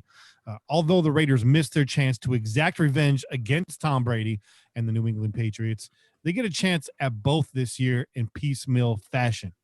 Tampa Bay and Gronk do pose a significant threat to this young secondary in Las Vegas. And I have a feeling they're going to get the better of them. Combine that with Mike Evans and Goodwin on the outside, Tampa's offense, they do look legit. They could be better this year. The only thing they're really lacking, I think, who's running the ball over there in Tampa, guys? Help me out. Oh, they got a good running back. I can't think. Not Benny Brooks. Oh, they got Ronald Jones and Keyshawn Vaughn. Yeah. They haven't been doing shit though. Their running game hasn't done shit. Arians doesn't really use the running game as well. So that's why I'm not too confident in Gronk, man. Even though he's gonna develop some plays. I mean, dude, look, he had OJ Howard on there, dude. OJ Howard was actually ranked very high when he came to draft, and he actually was doing pretty damn good, man. And so to see the way that OJ Howard was used last year, and I was like, okay, that's nice. Bobby, Jameis Winston was their quarterback last year. How many picks did I heard that's what I said. They had the quarterback was their problem last year. Yeah. I heard you saying that, and people in the chat talking about how Tampa didn't get better and their offense ain't shit. Look, there's weapons on that offense. It's just a matter of getting those weapons loaded. And I think I hate to say it, but I think Tom Brady can do it. I know he's falling off his game and all that, but he can still throw the football. He can still read a defense, and he can still scheme on the fly. And Tom Brady's going to be coaching that offense this year on the field, whether you like it or not. That's just what's going to happen. So I think Tampa's, this revamped Tampa offense with Tom Brady at the helm. I hate to say it, but I think they do get a victory in Sin City, and the Raiders lose this one 27-20. And this is the game. I'm like, Che, this is the game. Tampa Bay, not the strongest defense. They had some problems last year. Then again, they were giving the ball away a lot. We're coming out of the bye week. I really wanted this to be. We're coming out the bye week here. I wanted this to be a win. I still want this to be a win, but something inside me says, you know what? We're going to revisit these predictions down the road, and I want to give myself some wiggle room. Call it hedging my bets. Call it what you want. No, I'm with you, Kenny. I'm with you on that. Yeah. Something you wanna pick this as a win. When I looked at this on the schedule, I was like, win, but Tom Brady takes you to another place, and it's like, you know what? Got to give it a loss. So got to stay grounded, bro.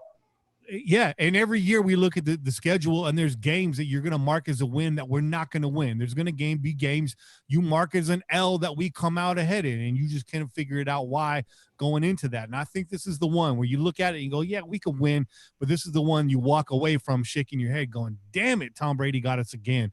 And I hate to say that, man. It really pains me to say that here to you guys through this microphone, but yeah, I got this going down as a loss. Again, another one-score loss, 27-20, and the Raiders are licking their wounds with another home loss. So it's unfortunate to say that, but it is what it is. Kane, why don't you kick us off here in Week 8 versus the Browns? For me, this was another tough game, but I'm going to let you tell the story first. November 1st, starting to get into the fall portion of the season, 10 a.m. start time in Cleveland. Give it to me, man. For the Browns are a very talented team, but for some reason, the Browns can't get out of their own goddamn way.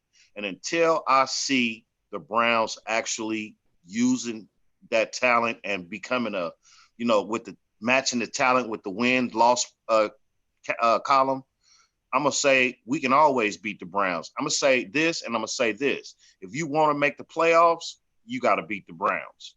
That without a doubt. I don't care if you play them on fucking Mars. You got to beat them. You know what I'm saying? Or you're not a playoff team. Absolutely, 100% unequivocally not a playoff team. So with that being said, we're going to go on the road. Ain't A. Smith in the house right here. Yeah. I'm just saying, we're going to go on the road, 10 a.m. start, long flight, early start. It's not going to be too cold, Derek, so you ain't got to worry about being cold. You know what I'm saying? And I think we're going to walk away with a victory. If we don't beat the Browns, bro, we're not, fuck that. We're not a playoff team. They ain't done shit. They can't get out of their own way. So the Raiders walk out of that game, and this is one game we do go away, and we come away looking like we're a team. Now, we deep into the season now, about to go into a bye week. So we starting to look at playoff, whether we can actually make a run at the playoffs. This is a game you have to have absolutely to make the playoffs. Raiders win 27-10. Wow, good points there, Kane. Good points. Very convincing. Bobby, why don't you take it next? What do you got in this game? Raiders at Browns. Damn, dude. When I was looking at this, I was remembering the last time that we met up, and it was 2018, I believe, and it was week 4 or some shit like that. And we ended up going overtime, and we barely ended up winning that game as well. We won it with a great touchdown, but we barely ended up winning it. Crazy game. And honestly, it should not have gone to overtime. We should have lost that game. You were fated that game, dog. You were. I know. I was Bobby that messed up, dude. Bobby did not make it to overtime that game.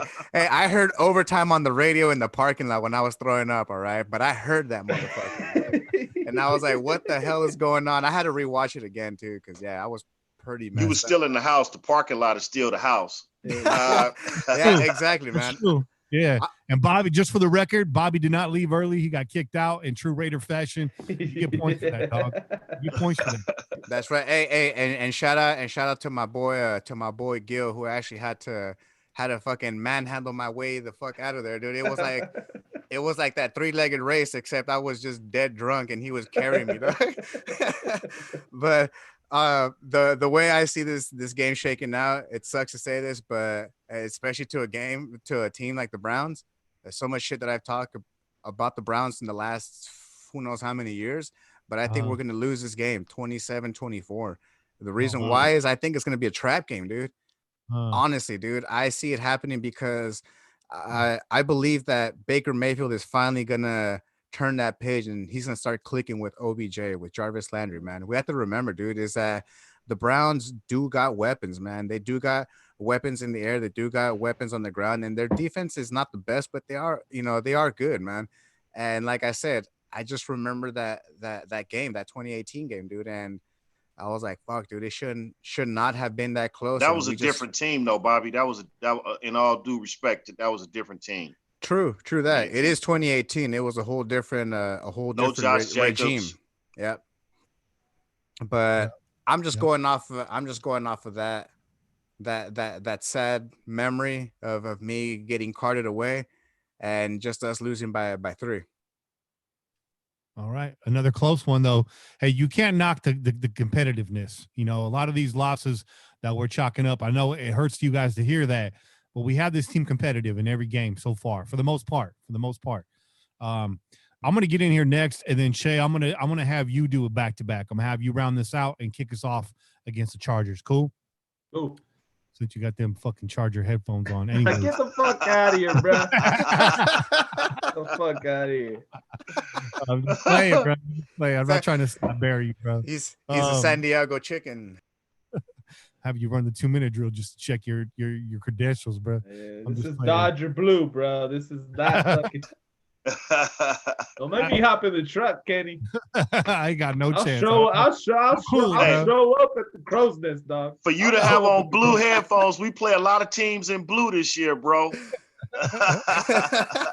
Trolling them. He's trolling them. He's like, I got your headphones right here. He's sweating all up in them headphones right now. He's putting the funk on them. I feel it. It's reverse psychology. All right, week 8 at the Browns. Look, the Browns have been loading up on talent for like the last 3 years, but they've been mired in bad coaching and front office drama. Look, I called it on this show. You know, the Browns were on Hard Knocks, and I was like, Hugh Jackson is the clown we always feared he was. He is that pedicure, nail polish coach, bro, and he got the eject real quick. Enter Freddie Kitchens, who could not figure out how to run the ball to save his life. And I told y'all he wouldn't last the season. Somehow he did, but he didn't last the offseason. Freddie Kitchens got the eject. Enter Kevin Stefanski, offensive coordinator for the Vikings last year. Now they got a guy who might actually be a legit coach. I don't know if he's head coach material, but he's not clowning around. This guy's NFL caliber coaching talent. But they, like Kane said, they can't get out of their own way. However, the Browns are looking to take advantage of a now loaded offense. They got weapons over there. Kane told you last week he likes Baker Mayfield. Hey, I actually like Baker Mayfield too. They got Nick Chubb over there. They got a wide receiver core. I like Njoku as a tight end. I like that kid. He actually won me over in that season of Hard Knocks. I'm glad they held on to that kid. He's built, man. He's built like a tight end. That's all I'm going to say.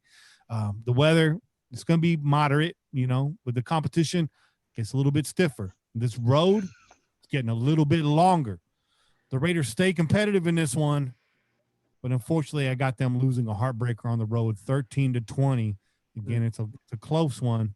I'm glad Kane has this as a W. I feel good that one of us has this down as a W. I'm glad about that. I had to put this one down as an L. It's just we're getting longer in the season.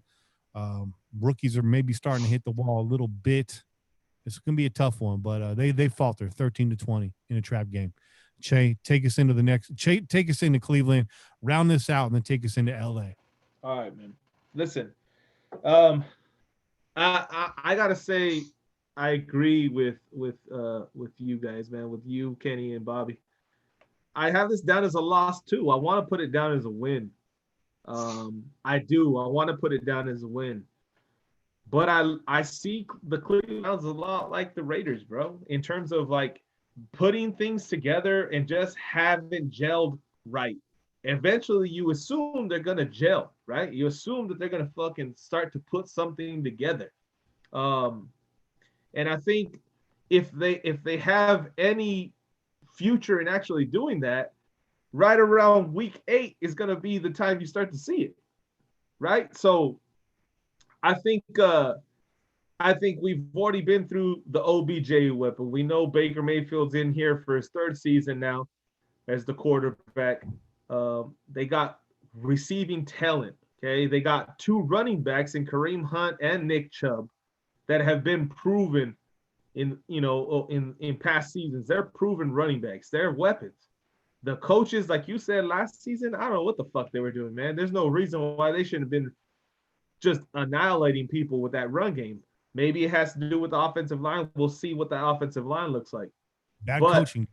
Yeah, bad coaching. It's just the organization. It's the whole organization. I agree, but you got weapons. They have the talent, and I would go on. I would have to say that they have more proven talent than we have. Okay, so they might be a little more talented than we are just because they have proven in past years. They have veterans on their team. They have veterans at the wide receiver group. They have veterans in the running back group.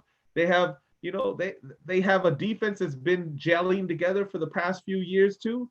So there's no reason why these guys shouldn't start putting some shit together. Okay. I expect us to do the same. But then you take into account they added Austin Hooper, who's another fucking good tight end out of Atlanta. They just signed that motherfucker to 4 years. So now you have Njoku and Hooper. Now you're looking at like a fucking Waller and Moreau type of deal. You know what I'm saying? So they're gonna have some firepower, man. They're gonna be able to do some things. And it's all about that coaching staff. If that coaching staff comes correct and they put them in a position to win, they're gonna be tough to beat. I want this to be a W, but I think it's gonna be a loss, man. I'm glad you mentioned the defense. Myles Garrett, Denzel Ward, Sheldon Richardson, Derek Carr. Watch out for Carl Joseph coming on. Carl Joseph, that's what I was going to say. At the beginning of this take, I said they're very talented. I noted that. Notably, they have a lot of talent, a ton of talent. It's a matter of whether they can match that talent in the win-loss category. That's and until I see that, I think we have talent as well, and we did play good when our talent was healthy.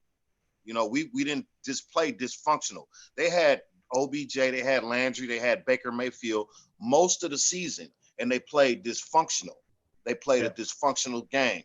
And until I see those pieces come together from the coaching staff, I have to think that we can play. We did actually play better and look better as a cohesive team with a healthy offense. So we're in my mind, we're the better team as far as being gelled and continuity and being and playing together and being effective in the play call and playmaking area, where they're still struggling, trying to find their way. You know what I'm saying? So that's why I gave it a win for us. If we want to make the playoffs, we have to beat that team. That team is a team and the Bills. We have to beat those teams that are trying to make the playoffs too. I feel you. I don't disagree with you, man. I agree with you 100%, but I say they've been doing the chemistry thing a little longer than we have. And so I'm gonna give them the edge. The homer in me wants to say fuck that. We're gonna go in there and we're gonna fuck them up. We're gonna beat them. But I'm the realist in me, and I'm trying to be as realistic as possible. I say the gelling time that they've had, the years that their defense has had to grow together.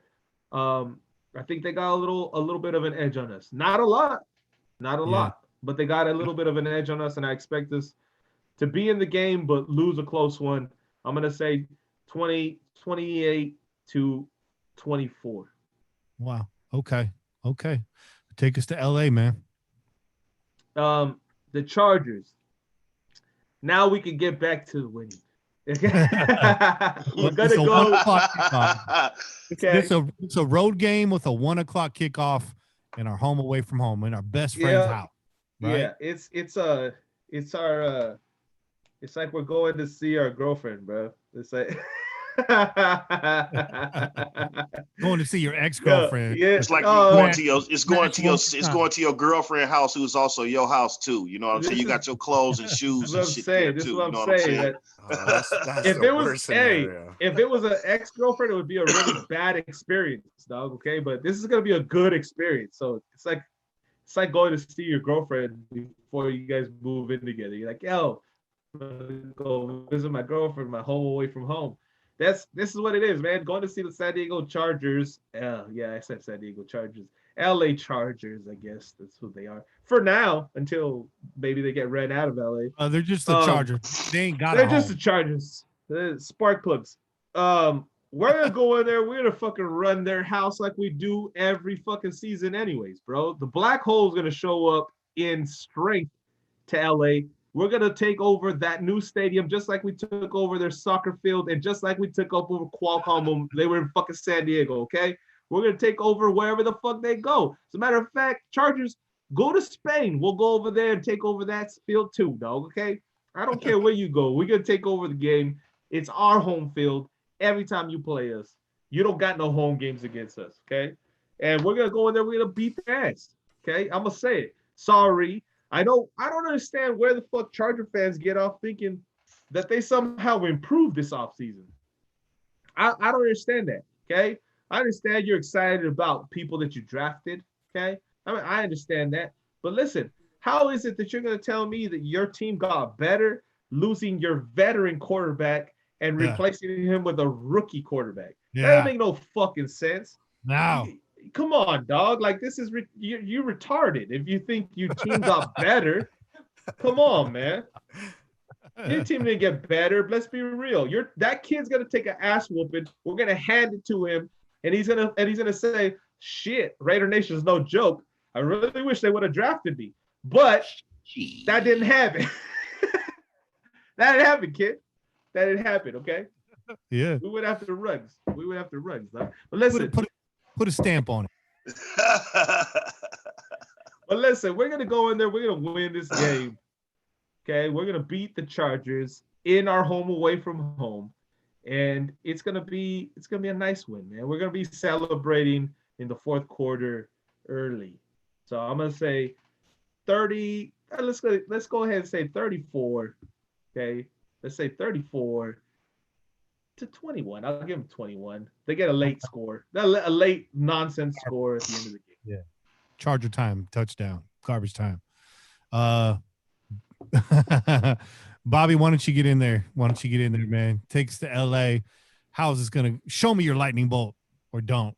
That sounded kind of weird, bro. I've had to register for stuff like that, dog. Okay. All right. Okay. I had to say honestly, yeah, it's a home game at South Oakland, or West Vegas, however you want to call it. But it's definitely yeah, dude, we're gonna handle them, dude, for everything what Chase said, bro. I mean, if they decide to put Herbert in there, yeah, he's gonna get a very rude awakening when it comes to Raider Nation. It doesn't matter where he plays, whether he plays in LA or in Vegas, he's still going to get a rude awakening from Raider Nation, both on the field and the whole crowd himself. But, it's most likely going to be Tyrod Taylor, dog. And I mean, it's Tyrod Taylor. Enough said. So yeah, 27-10, we gonna whoop on them, dude. Like I said, they gonna try a little bit. I'm gonna let them kick from the ground, 10 points, but still we gonna whoop their ass 27-10. All right. Yo, real quick.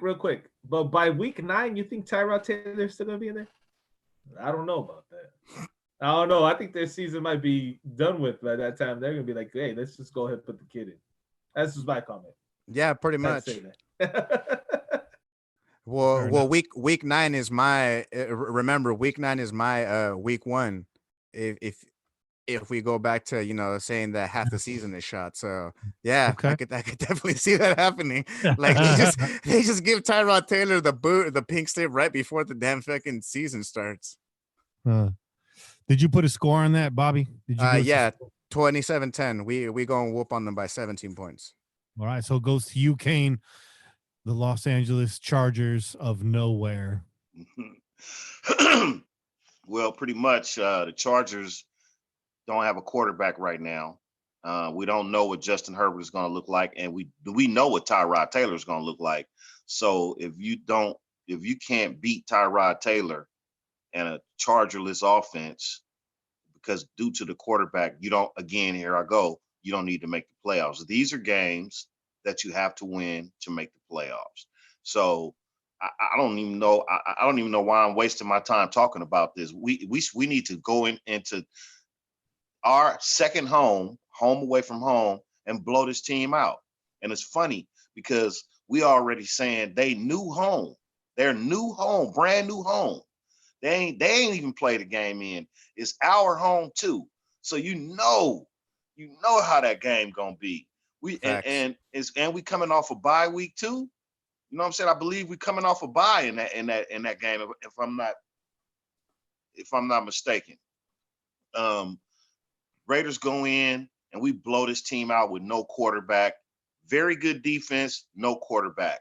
With no quarterback, no points. 28-14. I like that. Ooh, I like that score right there. Write that down, Raider Nation, 28-14. Look, we already know LA Raider fans are going to be in the building. The NFL did not want Raider Nation in LA, but guess what? We're already there. What I want to see is all these brand new and some not new Vegas Raider fans show up as well. That's a hop, skip, and a jump through the desert. A lot of LA fans going to be riding out to Vegas. So Vegas Raider Nation, it's on you. This is tradition. If you're brand new, welcome to the house. Welcome to the house of silver and black. Now you got to show up in Los Angeles as well. You get 9 home games a year if you live in Vegas. By the way, you're on notice right now. Okay, so we need you showing up over there in this LA stadium that's shaped like the Rams logo, not the Chargers logo. Yeah, it ain't your house.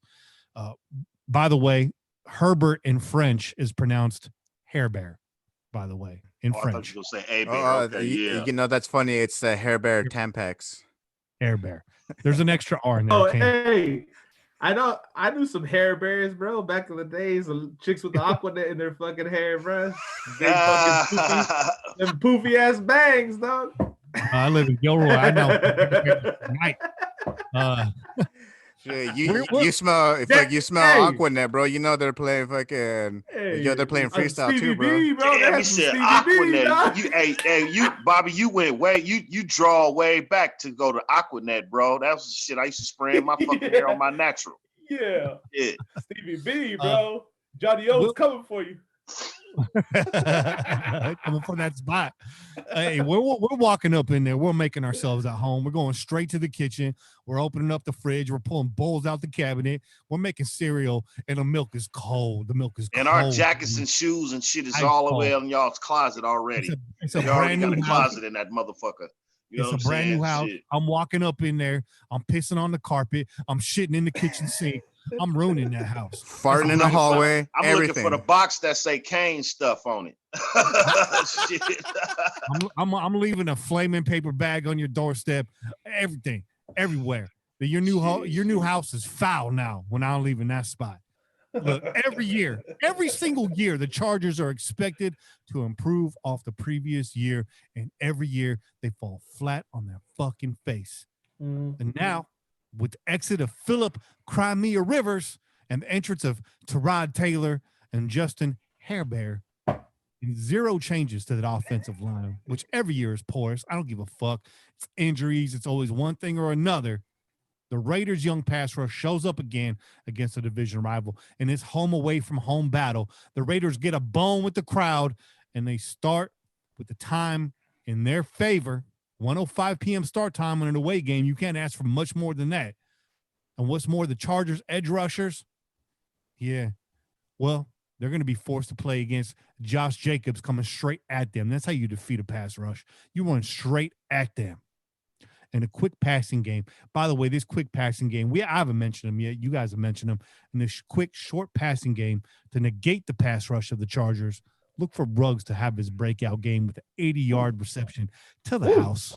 Late in the season, Ruggs and the rest of this Raiders young core, they bust out and they pick up a much-needed win in L.A., 27-13. Raiders back in the win column. Kenny Stapler, you heard it here first.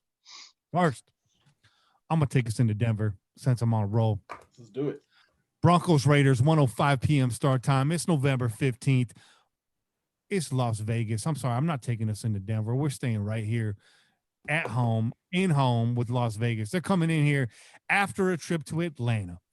They're flying. They got some mileage on them. For the Raiders, this is part 2 in a trilogy of divisional matchups. Now, while the Broncos have added young talent to the rebuilding roster, they will be entering the Death Star to face a fan base that always gets loud against them donkeys. The Raiders' young core will have found their footing by week 10, and the Raiders will be full of vim and vinegar trying to make up ground in their division. The Silver and Black have too much motivation and too many reasons not to lose this game at home. The Raiders get the W with Brian Edwards collecting 2 red zone scores in the black hole. The Raiders win this game 20-30 at home. It's a 10-point victory against the Donkeys. I said it. They win back-to-back for the first time this season in my predictions. Che, you got next. I'm bringing you on. Kane, you're going to go last in this round, but you're going to take us into the next game as well. So hang tight. I'm going to need you for the back-to-back on this one, Kaner. Che, you got next, and Bobby, it's on you. Yeah, man. So listen, I got us winning this game too, dog. Great minds think alike, dog. Great minds think alike. I got us beating the Chargers and the Broncos back-to-back. Chargers, it's a home game, and the Broncos is a home game. So fuck yeah, we're gonna go back-to-back wins. Why the hell not? Listen, I know Denver's doing what they got to do to try to improve. They went out, they tried to grab themselves a speedster. They got themselves Judy. They got some weapons. Okay, they're gonna try to improve. They're improving, man. They're trying to compete in this division as well, just like everybody else is, right? But I think, like I said, the chemistry, the veteran presence that we have in our offense, specifically offensive line, I think that's going to carry us, man. I think that's going to carry us. Yeah, Drew Lock, he had himself a decent year last season. I know the Broncos fans are all excited. They think he's the second coming of John Elway, but he's not. He's not. And you guys are going to find that out in season 2 when he gets his ass whooped in Vegas. Okay, so we're gonna beat the Broncos. We're gonna serve it up real nice to them. And I'm not even concerned about their edge rush. Okay, the last few seasons, all we've heard about is, oh, here comes the Broncos and their defense and their edge rushers, and they don't do shit against our offensive line. Okay, we handle those boys, bro. Okay, Von Miller comes over, sees Trent Brown and his humongous ass. He ain't doing shit against Trent Brown, bro. He ain't doing nothing against Trent Brown, okay? And our boys, Miller's holding down his own as well, okay? So, listen, I think we're going to win this game. I think it's going to be another nice, decisive win, okay? I'm going to go ahead and say the Raiders put up 28 points to I'm going to give them 13. I'm going to give them 13 points, okay? 28-13. 28-13. That's decisive.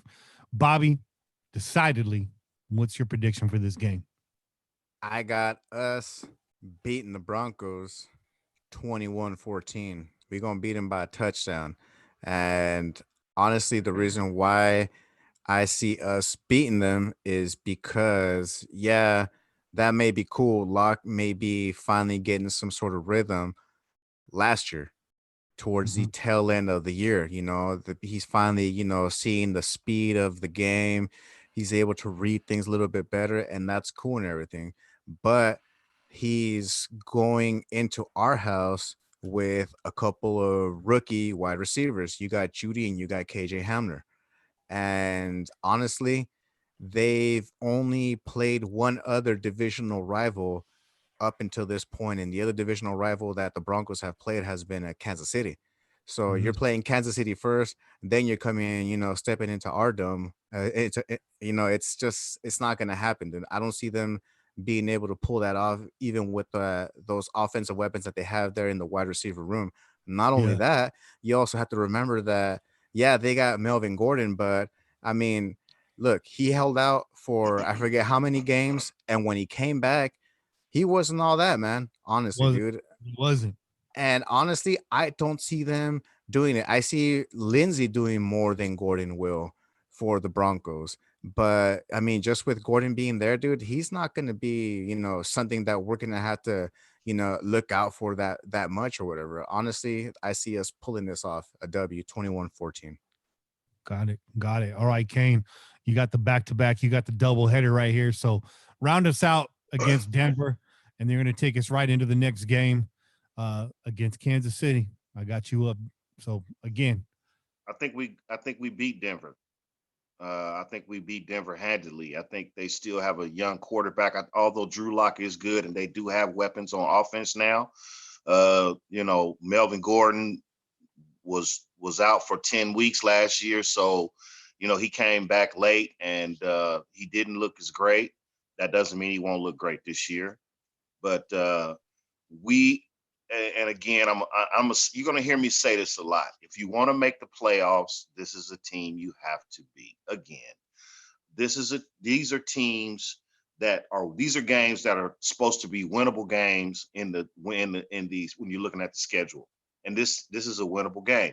Denver has their defense is good, but it's kind of tailing off a little bit. It seemed like it's getting a little bit old. It might be starting to need to add some more pieces to it, So I think they're trying to use the defense to make one more quick run by they added all the offensive weapons to try to help Drew Lock out.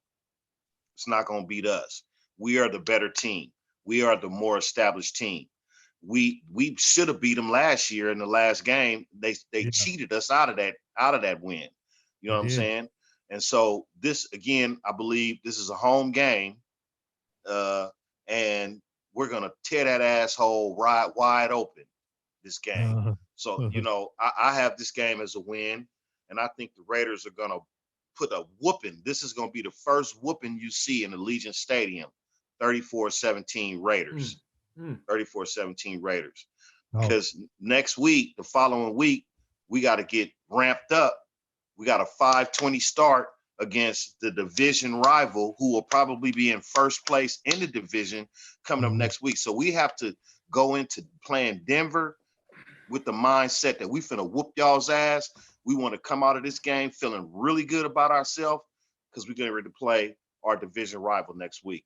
So going into the Kansas City game, segueing into that, I have that as a loss. Until we beat Kansas City, I'm going to say they're going to beat us. I don't care where you play them. Until you beat them, they're a better team than we are. Now, are they going to whoop our ass in Vegas? I don't think so. I think by this time of the season, the offense will have gelled. I think the young receivers will have picked up a little bit more of the offense. I think Henry Ruggs has started to chug along and get better as the season goes. Josh Jacobs will be Josh Jacobs. Waller will be Waller. But they also have Mahomes. They got Tyreek Hill. They got Watson. They got a run game. They got Edwards-Helaire. This team is coming in here to whoop our ass. But I don't think that's going to happen. I think we're going to play a very close game at home against Kansas City. It's going to be a high-scoring game, 34-31 Kansas City. All right. Yeah, I know it stings a little bit, Raider Nation, but Kane's spitting facts, man. until they beat KC, KC's beating us, and I want them to prove us wrong, and then we'll start changing our opinion on that. But we haven't seen a game in 2020 yet, and so 2019 they looms large over us, and all the years prior to that. So I hear you, bro. I want to point out this is now week 11. I've been saying the last two predictions, the young core is putting up some plays, and they're getting us through. But last year, and I hate to bring up old shit, in week 11, this young core hit the fucking wall. I was there. I saw it in person. I was sitting next to Kane and Bobby in a cold New Jersey stadium. And the Raiders lost 34-3. And y'all wanted to blame the defense. 3 points, y'all wanted to blame the defense. I'm not going to go off on that. The following week, we come home and we play KC and we lose 40-9. Okay. Was that at home? Or was that was away. That was a away game. We lose 40-9. Okay. It's week 11 right here. The Raiders are one game up in the win column. I guess you could say they're in the building and they're feeling themselves. Shout out to Mac Dre, rest in peace. Unfortunately, as the season creeps on, the youngsters, they're starting to feel it too, but in a bad way. Last year, the Raiders hit the wall again in New Jersey. They faltered hard. They went on to compile 4 straight losses after that and fell flat on their face, despite having wild card hopes after a trifecta of wins in weeks 8, 9, and 10. I mean, they just fell flat on their face. And that's kind of, if you look at my chart right now, that's kind of how I have it lined up. And I hate to predict it this way, but I'm just going off of historical numbers. I expect similar results this season, especially with the turbocharged Chiefs in town. You hate to see it, but the silver and black, they get swept by the ketchup chucking Chiefs in their own home. They lose 40-9. You want me to change the future? You got to change history first.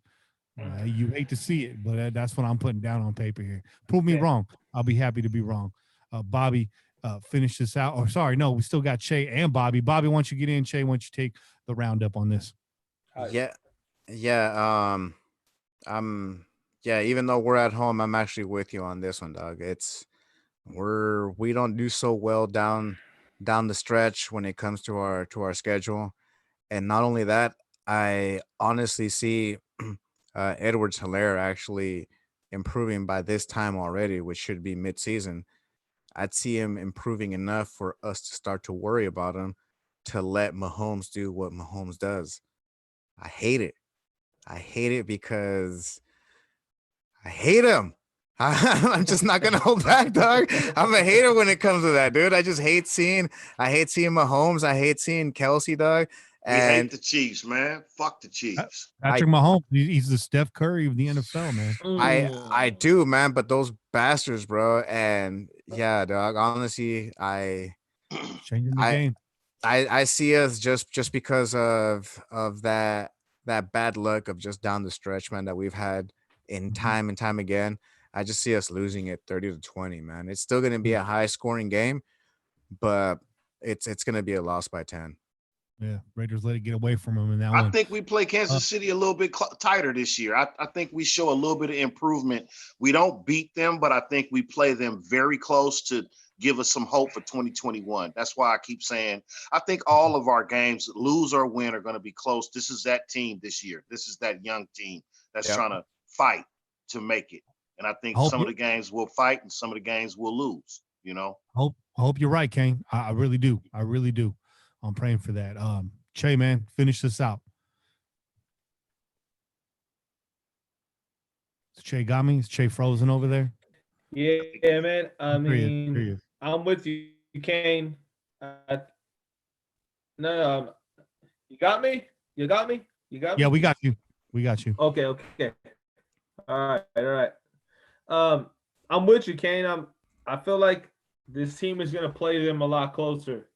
I hope that they play them a lot closer, right? The last few seasons we've seen a struggle on the back end, and most importantly, we're playing away in the second half of the season most times, man. We're playing at KC and cold weather and that kind of shit, and it really affects the outcome of the game. It makes it look really fucking bad. Last season we had a pretty good first half against KC, and then they fucking just outscored us in one quarter and ended the game at home. I look for us to be in this game a lot longer than that. That being said, I think it's still a loss. I think they take it. I think for the obvious reasons, man, they are what we're trying to catch up to. Okay, let's not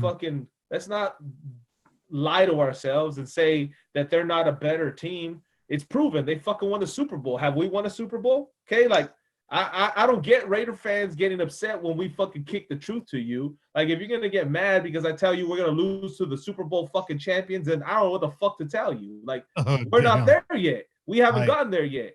So if Kool-Aid drinkers, bro, Kool-Aid drinkers. They all Kool-Aid drinkers. They drinking too much fucking Kool-Aid if you thinking about beating the Chiefs before you ever beat them. This is what I'm saying. They won like, a Super Bowl. We gotta show that we can compete with them consistently, and we gotta show that we're on their level before we start talking about beating these guys on a regular basis. Okay. We saw some fight in this team. Me and you, Kenny, we were there when we beat them in fucking overtime. Okay, when we had to score 3 fucking touchdowns in a row, play after play after play. We were there in the stadium, fucking jumping, and we were having a good time. Wasn't even overtime. It was no overtime, bro. It was no overtime. That's right. Overtime. The refs tried so hard to give them that game. I'm saying overtime because they reset that clock like 15 fucking times, bro. They didn't want the Raiders to win. Listen, they didn't, but we did. We came out that game, and so I expect to see a little bit of that grit, a little bit of that fight in this squad here in its third season for our quarterback in this system. It's second season for a lot of the guys that we took that we're excited about from last season. And all these veterans that were brought over, the linebackers and the defensive tackle, like we brought over people to make shit happen. And so this is at the time towards the end of the season is when we should start seeing some payoff from those free agents, those guys that we came in and we thought we're going to solidify the position. So I want to see some competitiveness from these players. I want to see some guys actually fucking holding their own, right? And I say 28-24 will be the score. Okay, KC will win 28-24, but we will at least have some fucking pride walking out of that stadium and say, you know what? Next season, it's on, motherfuckers. It's on. All right. Here we go. Building blocks. Bobby Sabi, man, you got next. Wait, on Kansas? No, we're moving on to Hot Atlanta. Oh, my bad, dude. Yeah. Shit, dude. It's an away game at the end of November, but again, the NFL throws us a bone. We're playing in the dome. Too many Che-Las, bro. Too many Kid Dynamites, bro. I'm not gonna lie, dude. I had one earlier too, dog. And I know, Mike. Hey, man, 7.8 10. Wait, I know, Mike. 8.7 send to catch up to you real quick, though. Poor Kenny got to manage 3 drunk motherfuckers every week. Hey. Speak for yourselves, motherfuckers, okay? All right, so for Hot Atlanta, I was drunk in the draft party though. that was just tailgate chair, everybody. that was tailgate chair. That's for sure. Dude. All right, so for Hot Atlanta, I got us pulling the W, 20-10. We gonna do it by 10 points. The reason why is because honestly, even though Julio Jones had good numbers, is that they still ended up 7-9, bro.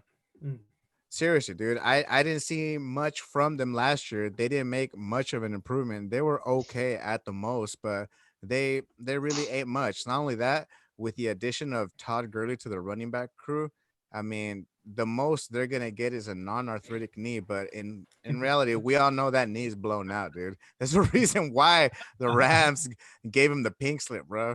So yeah, dude, I see us handling Atlanta, even though we going all the way to the Freaknik out there. We gonna get them, dog, by 10 points. I like that. All right, Che, why don't you take the next, and we'll go up to Kane, and then I'll finish this off.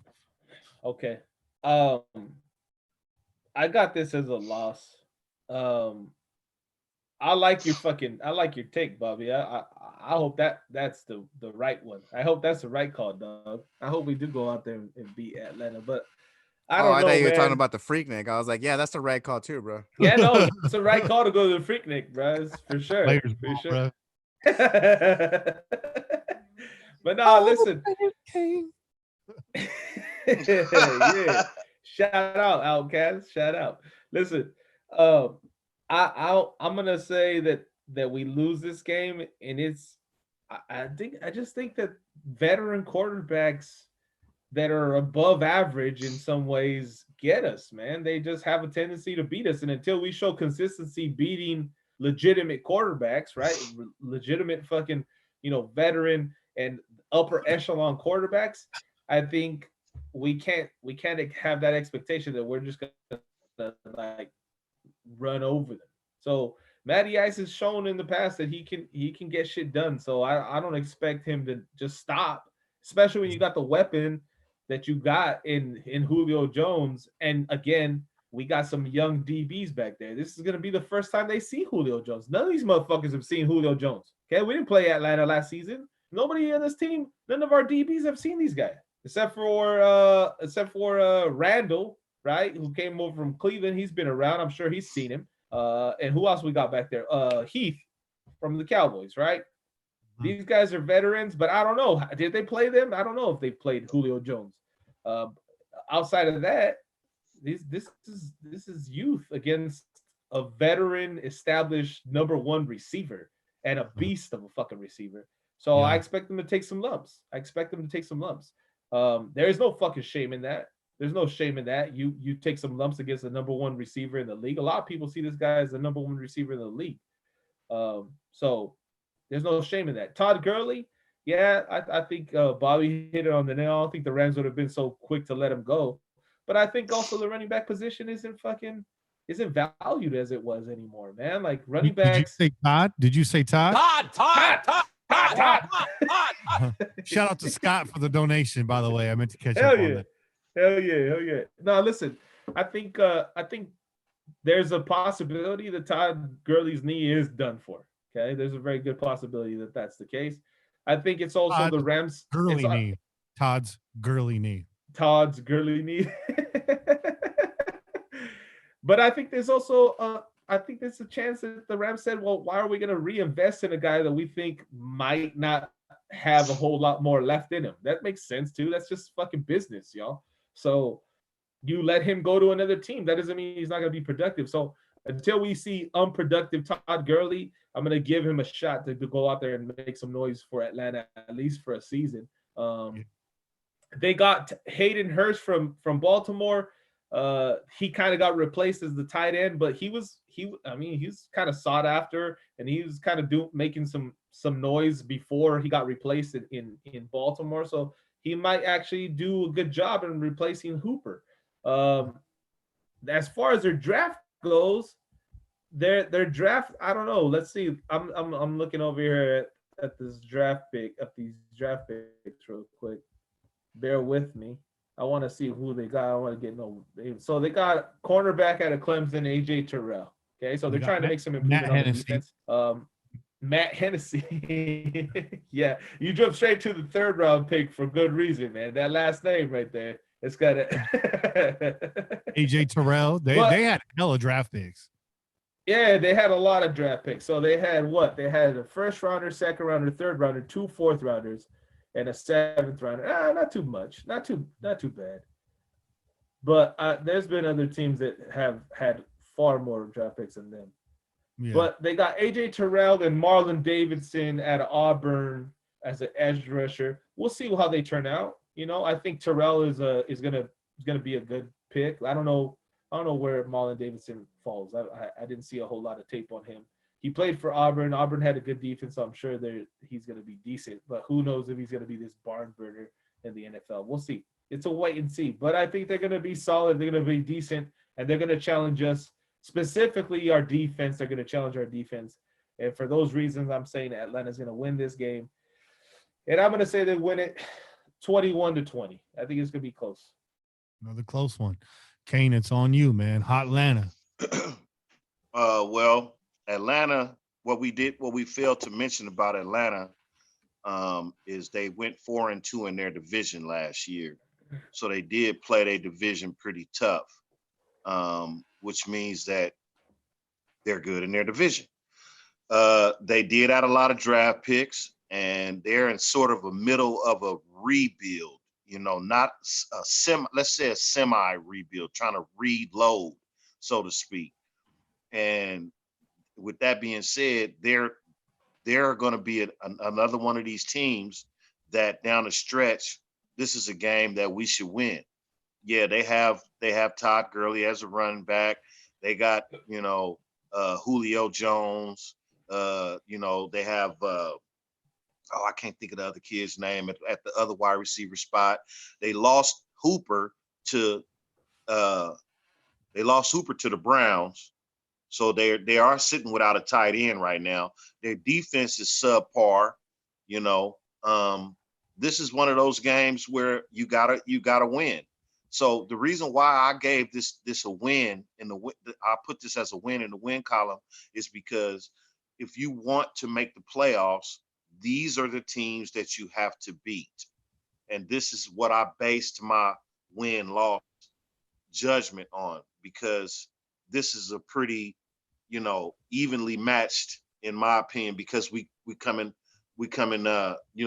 into their house, and they do have Matty Ice. They got Todd Gurley. They got the defense. They got the receivers, whatever. But this is a game you have to walk away from with a victory, whether it be a close game or a blowout.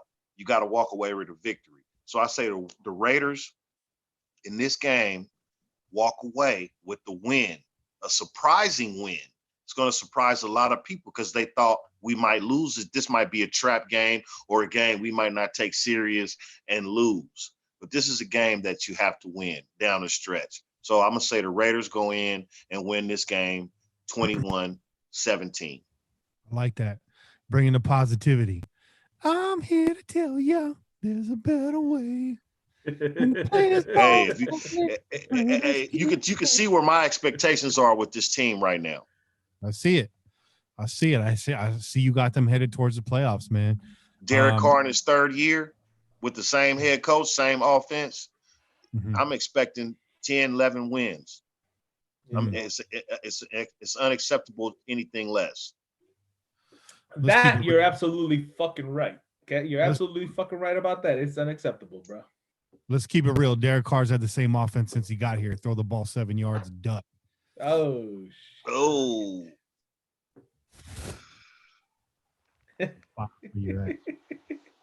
The chat is losing its mind right now. The chat is losing its mind right now. Don't just flying out the window, man. Just make sure you disinfect that phone before you chuck it out the window. I'm just saying, wipe it down. Look, while the Atlanta Falcons, they had a top 5 offense in 2019, even with Matty Ice stumbling in 2019, they were top 5. They were ranked just one tick above the Raiders in defense, and that was bad. I think we were ranked like 29th last year. But Atlanta gets the Raiders in between clashes against the divisional rival, the New Orleans Saints. So they get New Orleans the week before and the week after they face us in 11-13. Atlanta needs this win bad. They're coming off a loss against New Orleans. I don't care. They're coming off a loss. We're headed into their house. It's not a significantly long road trip, but it's a trip regardless. I have us on the skid right now, and I'm just kind of following my pattern. Like I told you, injuries are racking up. Young players are starting to hit the wall at this point in the season.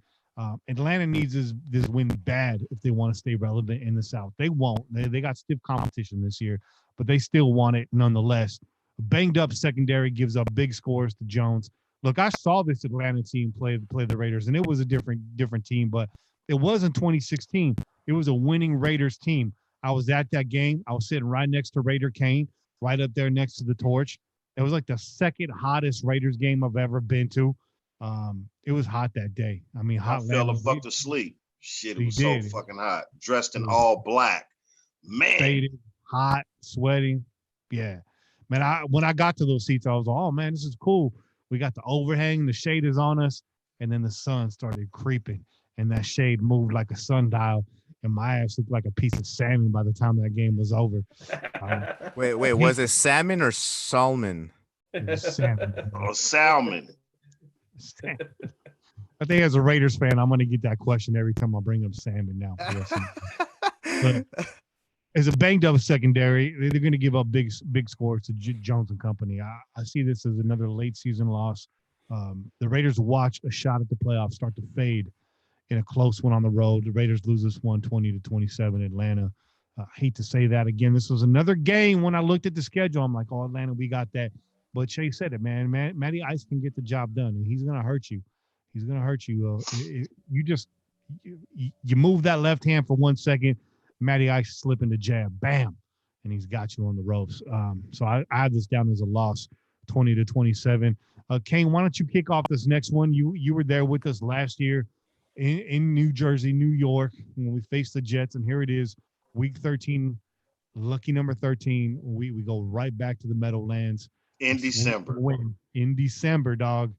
Oh yeah, it's like a week after we were there, bro. Remember when we were there? We were talking to Eddie Borsilli. No disrespect to Eddie. Eddie's a solid dude, producer over there at NFL Sirius XM. He was a solid dude, and he was like, the winds that are blowing are telling me that the Raiders are going to open up next year in New York. You guys got to come back. The weather's going to be great. And it's no disrespect to Eddie. We were all going off of rumors. We've been riding off rumor fuel all off season. He was telling us what he thought he knew. We were wrong. And it just so happens, we got a lot of bones thrown our way. This was not one of them. We got a vicious back-to-back roadie here, Matty Ice, and then we're in New York in the middle of, or in the beginning of December. So, Kane, why don't you set the stage for us? How do you see this game playing out? Well, unfortunately, I have this as a loss. The Raiders cannot win until you win. And this is another one of those until you comments. Until you win a game in cold weather, Derek Carr, I am not going to tell you that you can win a game in cold weather. You are the Raiders starting quarterback, which means you, obviously the quarterback I'm a root for. I'm going to win in December in New York and the winds. And look, what they say about the Meadowlands in December, that shit is true. That wind is fucking whipping like this. And it's going in a circle. Oh, yeah. And it's no fucking joke. It really is going in a fucking circle. Like the gravitron in that bitch. Yes, it is. And until I couldn't even sit in my motherfucking seat. I don't care what y'all say. Oh, y'all from California, y'all don't know what cold weather is. Look, that shit. My team is from California. You know what I'm saying? I'm from California. Derek Carr's from California. If I said it was cold, I know that motherfucker thought it was cold. He's from Bakersfield. He's from a way hotter part of California than I am. You know what I'm saying? So if I think it's cold being up here in the Bay Area, he think it's cold in a motherfucker. With that being said, won't go in there until you win one, Derek, in those weather conditions, my brother. We won't win one. And I'm not saying the Jets are a better team. They're not. It's our quarterback has not won games in cold weather. That's the problem. That's what I'm lying this loss on right here. I'm lying this loss on Derek Carr before he's even played a cold weather game in 2020, because you haven't shown me that you can win in cold weather prior to 2020. So with that being said, the Raiders go in here and get blew the fuck back out again, 28-10. Wow. There it is. Wow.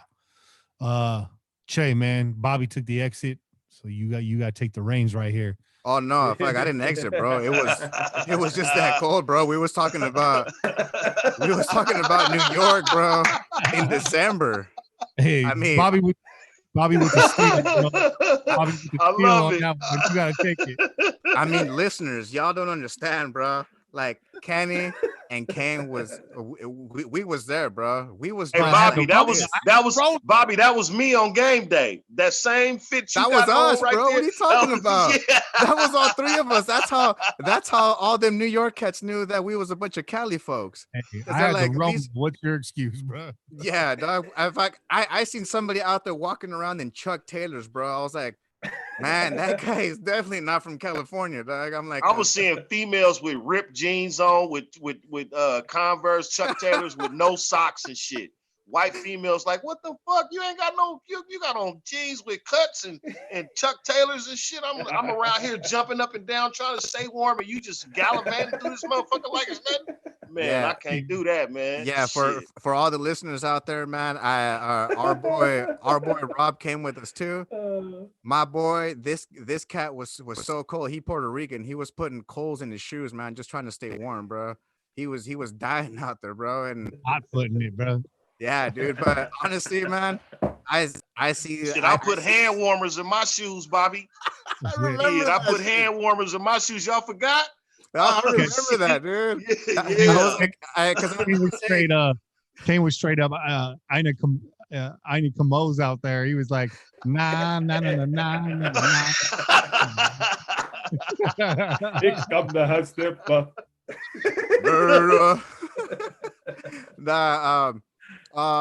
Hilarity aside, yeah, cold's not been our friend, and especially December 6th on Carr, he definitely runs low on that antifreeze, man. Not only that, with what Kane said, those winds, they really are no joke, bro. When it just comes to the kick alone, we were just standing up there in the stands, man. When they was kicking, it was just going everywhere, bro. So combine the cold wind of MetLife Stadium with just the time that we're gonna be out there. Yeah, no, it's gonna be a loss. It's gonna be a close one. It's gonna be by 3, 17-20, but it's still gonna be a L, man. And damn it, I actually if I had the cash, I would have gone back to New York if it was at the beginning of the year again. Not December 6th, man, because coincidentally enough, the week after we left, it snowed.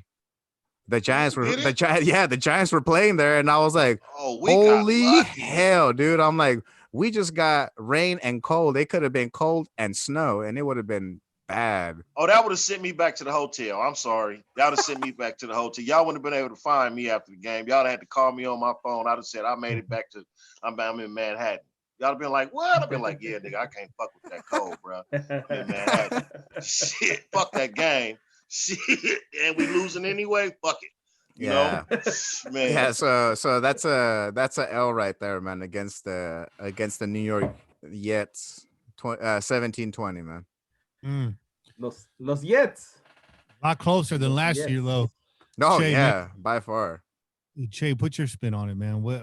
Pull us out of this, man. What you got? Well, listen. I wasn't fortunate enough to go and go through the pain of fucking that loss with you guys, and that's why you got this as a W, right? Yeah, that's right. That's right. Okay. I know you guys have PTSD from that motherfucker being out there freezing your balls off. So I could understand. I'm still wearing my thermals, bro. Yeah, I could understand y'all take. But no, listen, I look at this as all the stuff that you guys are saying, I look at it as a reason why this team needs to come out here and get this fucking W. Last season, this was the game that fucking set things in the wrong direction for us. It was fucking embarrassing. Okay. It was an embarrassing ass loss. And my brothers had to go over there and fucking suffer through that fucking loss. So I wasn't happy about it. I was over here. I was warm. I was watching the game on the TV, right? But I was wearing a Snuggie. I knew you guys were out there fucking dealing with that shit. I was like, man, these guys are fucking in the rain, freezing their fucking nuts off. And these guys are playing like this. They traveled all the way to New York for this shit. This is some bullshit right here. So I was super upset for you. And it's time for you guys to fucking turn that shit around, Raiders. Like Derek Carr, enough of this bullshit. I can't fucking win in cold weather. Get a fucking win in cold weather. And this is the game you need to do it in. Like there's no more excuses, dog. You need to, if you're going to be the guy, this is the game you need to show that you're the guy. And so I expect you to go over there and fucking avenge yourself and prove that that wasn't the fucking real you. Okay. Because we're having a hard time believing that that's not. Go out there and prove that's not the real you. Go get this fucking W. And I expect us to win this game 24-17. I think the Jets got worse offensively. I don't think they got better. They lost, that they added Brashard Perriman, right? Who had himself a little breakout season last season, but Tampa Bay was throwing the ball up like it was fucking, like they were playing ring toss, bro. They were just throwing the ball up all over the place, man. Hit and miss, hit and miss, hit and miss. All those fucking interceptions and touchdowns amount to a whole bunch of fucking losses. So it doesn't really matter what your stats look like when your guy threw the fucking ball up as much as fucking Jameis Winston did. But that being said, I mean, he should be able to make something happen for them. But I look at him a lot like a Robbie fucking Anderson. I don't see him as anything special. I don't think he's some guy that's going to fucking just tear us up. He's not a number one receiver. He's a complimentary receiver. So I expect us to win this game, man. I expect this defense to come together, start to gel. That's the reason why you play these veteran quarterbacks early in the season. You play Drew Brees, you play Tom Brady, you play fucking Mahomes. By the time you get to New York, come on, dog. If you can't beat the fucking quarterback they got, then you don't deserve to be in this league. So fucking play your ass off, get this W, and prove that we can win in the cold weather. 24-17 Raiders. Damn. All right. Okay. Bring it. Bringing it. Cold-blooded animals adapt to the temperature. That's a fact. DC is not a cold-blooded animal. So I hate to say that. This game last year happened a full month earlier in the season. And as Bobby pointed out, my man over here looking like American Ninja Warley, the snow came down after that. A lot of New Yorkers reached out to us and said, y'all be glad you got the F out of Dodge because the weather is coming down. You know what I mean? It's December. It's cold. It's New Jersey. We've seen it before in person. Again, rookies hitting the wall, injuries mounting, and the Raiders get another frigid 10 a.m. start time and their second road game in a row. It's going to take everything they have to eke out a win. The problem is they just won't have it. This is week 13. I got the Raiders losing 13-31. Yep, that's right. I said it. It's another L. My bad. Another place that you've been to, Kane, you're a well-traveled man, is Indianapolis. So set the stage here. Week number 14, the Raiders hosting the Colts. It's a 1:05 kickoff, December 13th. What you got?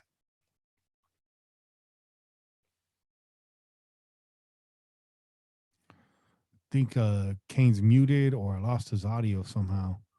Doesn't show you as muted. Bobby, can you say something so I can check my audio? Yeah, for sure, man. I'm still here. And it's pretty funny because I believe I think it was Damage Inc. who said that when week 14 we're gonna go play the who was it? Penn State. And just because of all the helmets, like the way they made it look and everything, I was like, yeah, it kind of do look like we're gonna play Penn State, man. I thought it was kind of hilarious. Kane, speak up, man. I lost your audio. Can you say something? No, I still don't got you. You may have to leave and come back. Just leave and come back. And Bobby, why don't you take over right there? So carry on with that, man. What's your take on this game? All right. So with that being said, with us playing Penn State, I honestly think that it's gonna be a win, man. We're gonna beat out Phyllis Rivers, bro. Phyllis is never getting her groove back, bro. And honestly, I think it's gonna be Meek, my man Meek, the kid Dynamite, who's actually gonna be out there, putting the hurting, because the one thing that he does do very well is that he does provide a lot of less breathing room to the wide receivers. And the one thing that with minimal breathing room, Michael Pittman doesn't do so well, man. And that's one of their newest pickups as well from the draft. He's gonna have a hard time, man, with the secondary that we've been able to stack up. And not only that, it's down the stretch more where these cats will have a hell of a lot more reps. They will know what they're doing. And like I said, we've seen Phyllis for who knows how many years now. We know how he operates. Once you frustrate the hell out of him, it's over with, man. So I see us taking that W in Indianapolis, man, by 14 points. It is in Indy, right? Or is it at home? No, it's a home game. Yeah, that's right. Yeah, so we winning by 14. Hell yeah. Nice. Che, why don't you take next, man? Che's muted too, man. We having audio issues all over the place. My bad, dog. That's me. Because I stepped out for a second. I muted myself and I forgot to mute myself. It's all That's good. my fault. My fault. You got the flip down. Go for it. Yeah. So look, I got this down as a loss too. A win, not a loss. What am I talking about? I got this down as a win too, but I think this is gonna be a close game. Indianapolis, they made some additions, man. So the obvious one, the first one that comes to mind is they added Phillip Rivers. Okay. Do I think Phillip Rivers is the quarterback he used to be? Not at all. Okay. I think the last season we showed what Phillip Rivers Phillip Rivers is, man. We took it to him the last two games last season. So I think we got a leg up on him, man. We know what this guy's about. It's not like he's fucking new to us. He's not gonna, just because he switched teams doesn't mean that he's gonna play any different. He's got different weapons. He's got different receivers. But are they better than what he had in LA/San Diego? I mean, he had Keenan Allen, who's one of the top receivers in the league. I don't know. I don't think his offensive core got better. You went from Eckler and Gordon to, who's Indianapolis running back right now? I know they had to go through a variety of them last season because they had a bunch of injuries. But I don't have them down as having a guy that's they got Marlon Mack and Jonathan Taylor over there. Yeah, when Marlon Mack's played in there, he's played well. But when he plays well. So last season, Marlon Mack was in and out. He was play a couple games and he was out for a few games. And I know that because I play fantasy football and I had the motherfucker. So I don't fear the run game. Plus, I know that that's one of our strengths. Our strength right now, as of last season, is the run game. So I don't expect them to hurt us on the ground. They do have some weapons, like I said, through the air, but we'll see what happens. We'll see what the gel is like between Phillip Rivers and those receivers. They added Trey Burton, who I was big on the year before coming out of Philadelphia. He was coming in as the backup tight end. He had a really good season for Philadelphia. Then he goes to Chicago, doesn't do shit for them. That could be his fault, but it could also be Chicago's offense fault, right? So we'll see. He's a wait and see. We'll see if he can become a number one tight end. They added DeForest Buckner, who we know can play fucking some defense. He's a great defensive tackle. Be it that he is a fucking former 49er, we hated his guts because we hate the 49ers, but you can't deny that the guy is a force inside. And so I expect him to come in and make some noise for them. In the draft, they drafted Michael Pittman in the second round and Jonathan Taylor out of Wisconsin, the running back, in the second round as well. So they had 2 second-round picks. So you expect those guys to be starters, or you expect them to at least be in consistent rotation. But we'll see. They have to adapt to the professional game. I don't think that you can just say, oh, those guys are gonna come in and they're gonna be out of this world. So I think we win this game. I think we go in there again, chemistry, again, time together. The youth improving, becoming veterans in their second year. I think these guys are going to do what they do, and that is, like Bobby said, frustrate the shit out of Phillip Rivers, let him cry a little bit about it. He's going to throw 2 or 3 picks, and I'm hoping that our boy Meek Robertson gets one of those. I'm hoping that Arnett comes up with one of those. And I think we walk away from this. Let's say I'm going to say 28-20 Raiders. 28-20 Raiders. All right. Can y'all hear me? We can hear you. You're back, man. So why don't you take next, Kane? Okay, so we went into Indy's house and we beat them last year when they was trying to make the playoffs. They was a team that was trying to make the playoffs. They was in the playoff hunt just as long as we was. With Jacoby Brissett. With that being said, we beat them. So we get them in our house this year. It shouldn't be any different. If you can beat Phillip Rivers on San Diego, you can beat Phillip Rivers on the Colts. You know, the Colts, this is a different team. They got a pretty good defense. It's not super good, but it's pretty good. The running game, like Chase said, Marlon Mack is on and off. When he's healthy, he's good. When he's injured, he doesn't play. So, and I had him in fantasy football too, bro, in a couple of my leagues. So I know, like you said, I felt that wrath. So with that being said, the Raiders win this game in a good fashion too, because it's one of these games that you're down the stretch, you're going into a playoff run. I think the Raiders are going to make the playoffs this year. You're going into a playoff run, and this is a game you have to have. You have to have it because it's a home game. It's the last 3 of the home games you have in the season. You have to win all 3 of these home games to make the playoffs. So with that being said, the Raiders win this game, and they win it in good fashion, showing that they will compete in the playoffs.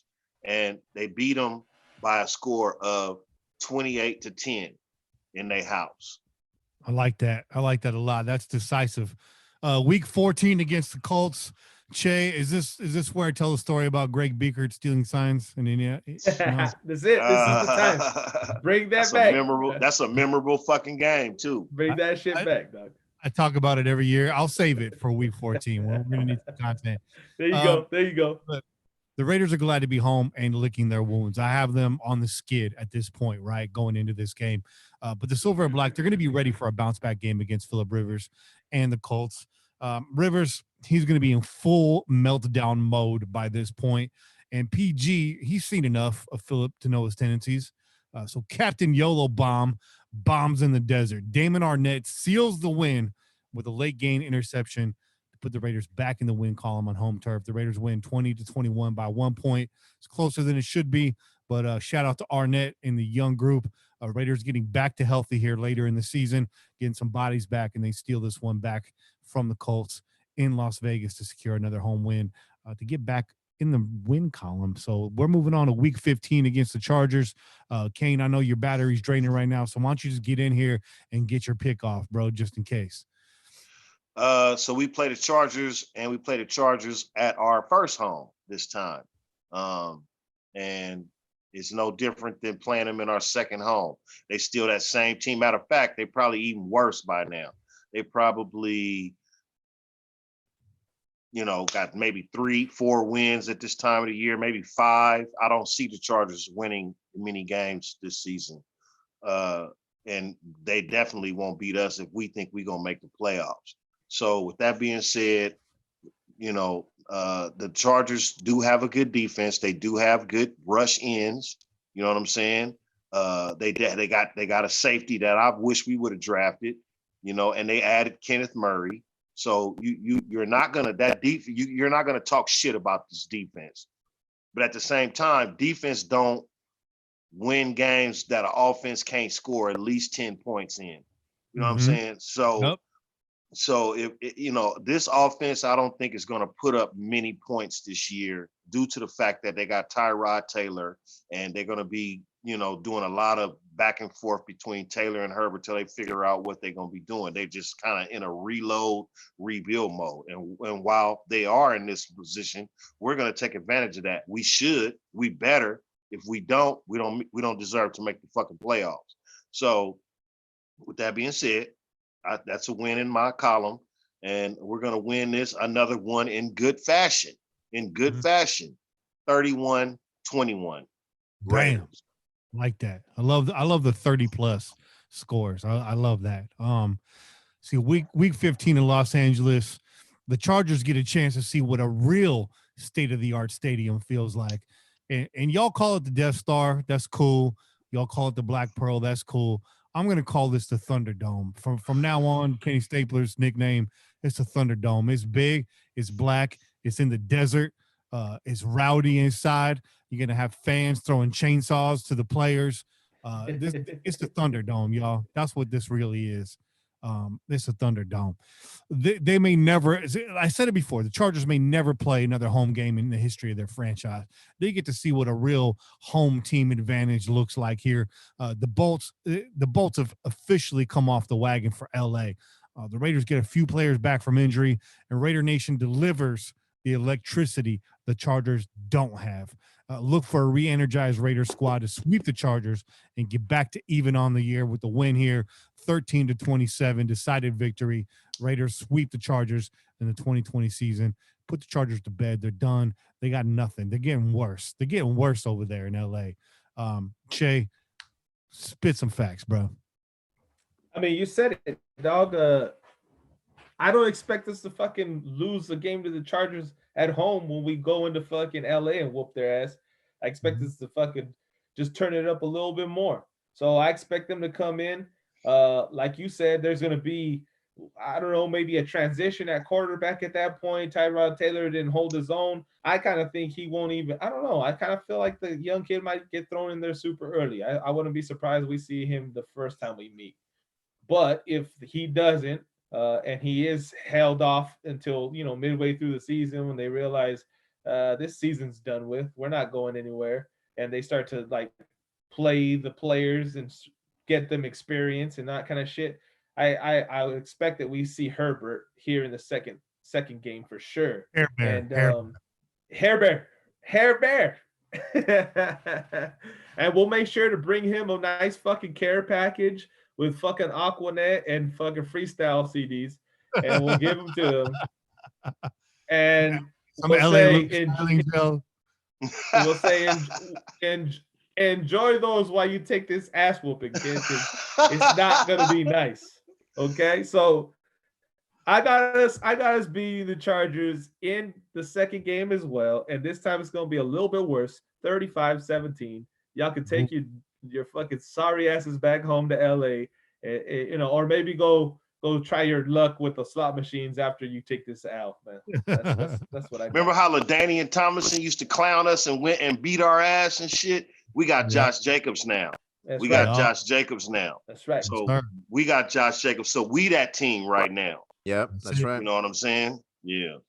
There's Bobby with another wardrobe change. Rocking the sun hat.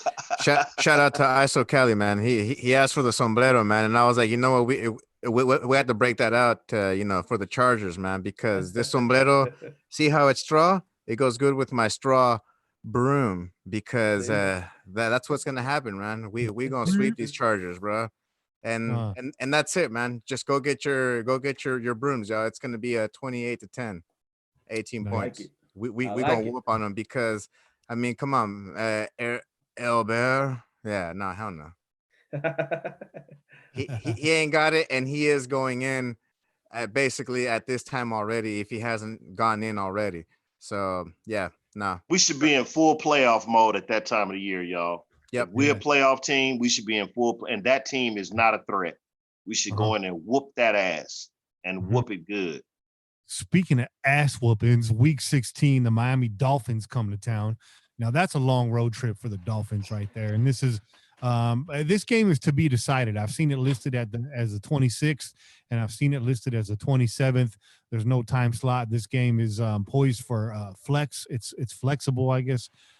It's a flexing candidate, if you will. By far, the biggest surprise that came to me while looking over the new schedule was to find out that the Miami Dolphins are still in the league. I thought they went the way of the dodo bird and folded with the collapse of the XFL. I seriously thought the Dolphins were gone, bro. But seriously, the biggest question is going to be which QB is at the helm. If things go right for Miami, it's going to be Tua, who they tanked for in 2019. Fortunately for us, things never go right for Miami. The Raiders' young secondary feasts in this one. The Raiders win another one at home in their biggest blowout of the season. Get ready. The Raiders win 13-40. It's a 40 burger against the Fish. The Raiders get back on track right here. 13-40, back in the win column, one game up on the season. Damn. Kenny busted out with that 40 water, bro. The 40 water. Sprinkle. And see, for me. Yo, shout out to Asian fucking E40, bro. Y'all see that cat? Oh man, that dude is hilarious. I love Asian E40, him. Dog. I love Asian E40, man. I love him. He brightens my day, give me a good laugh every day. Every time I see his shit, man. Asian E40 taught me how to keep my kitchen clean, dog. There you go. If y'all haven't seen that video, go check it out. You like a motherfucker when you go to their Twitter page and actually scroll through their tweets and start reading their fucking tweets. Yeah. You know they something special then. Yo, his Bernie Mac impression is fucking good too, man. He's got that shit on lock. Let's get back on track, fellas. Kane, get in here with your pick. Dolphins at Raiders. You've been to Miami this time. They come to us. What you got? Oh man. Okay. Is this a trap game or what? This is a trap game. This is a trap game. Ooh. This is definitely a trap game. It's not we're finna go out and win. The reason why I'm gonna say this is a trap game is because we should be getting ready we should be gearing up for the playoffs at this time. So now, being that it's a trap game, a playoff team that you know is going to win a playoff game, they go out and blow this fucking team out. They don't even think twice about this team. It's like we so fucking on fire right now that y'all can't, nothing y'all do, Tua or anybody else y'all bring our way, can't fuck with us because we flaming right now. We hot than a motherfucker. You can't fuck with us.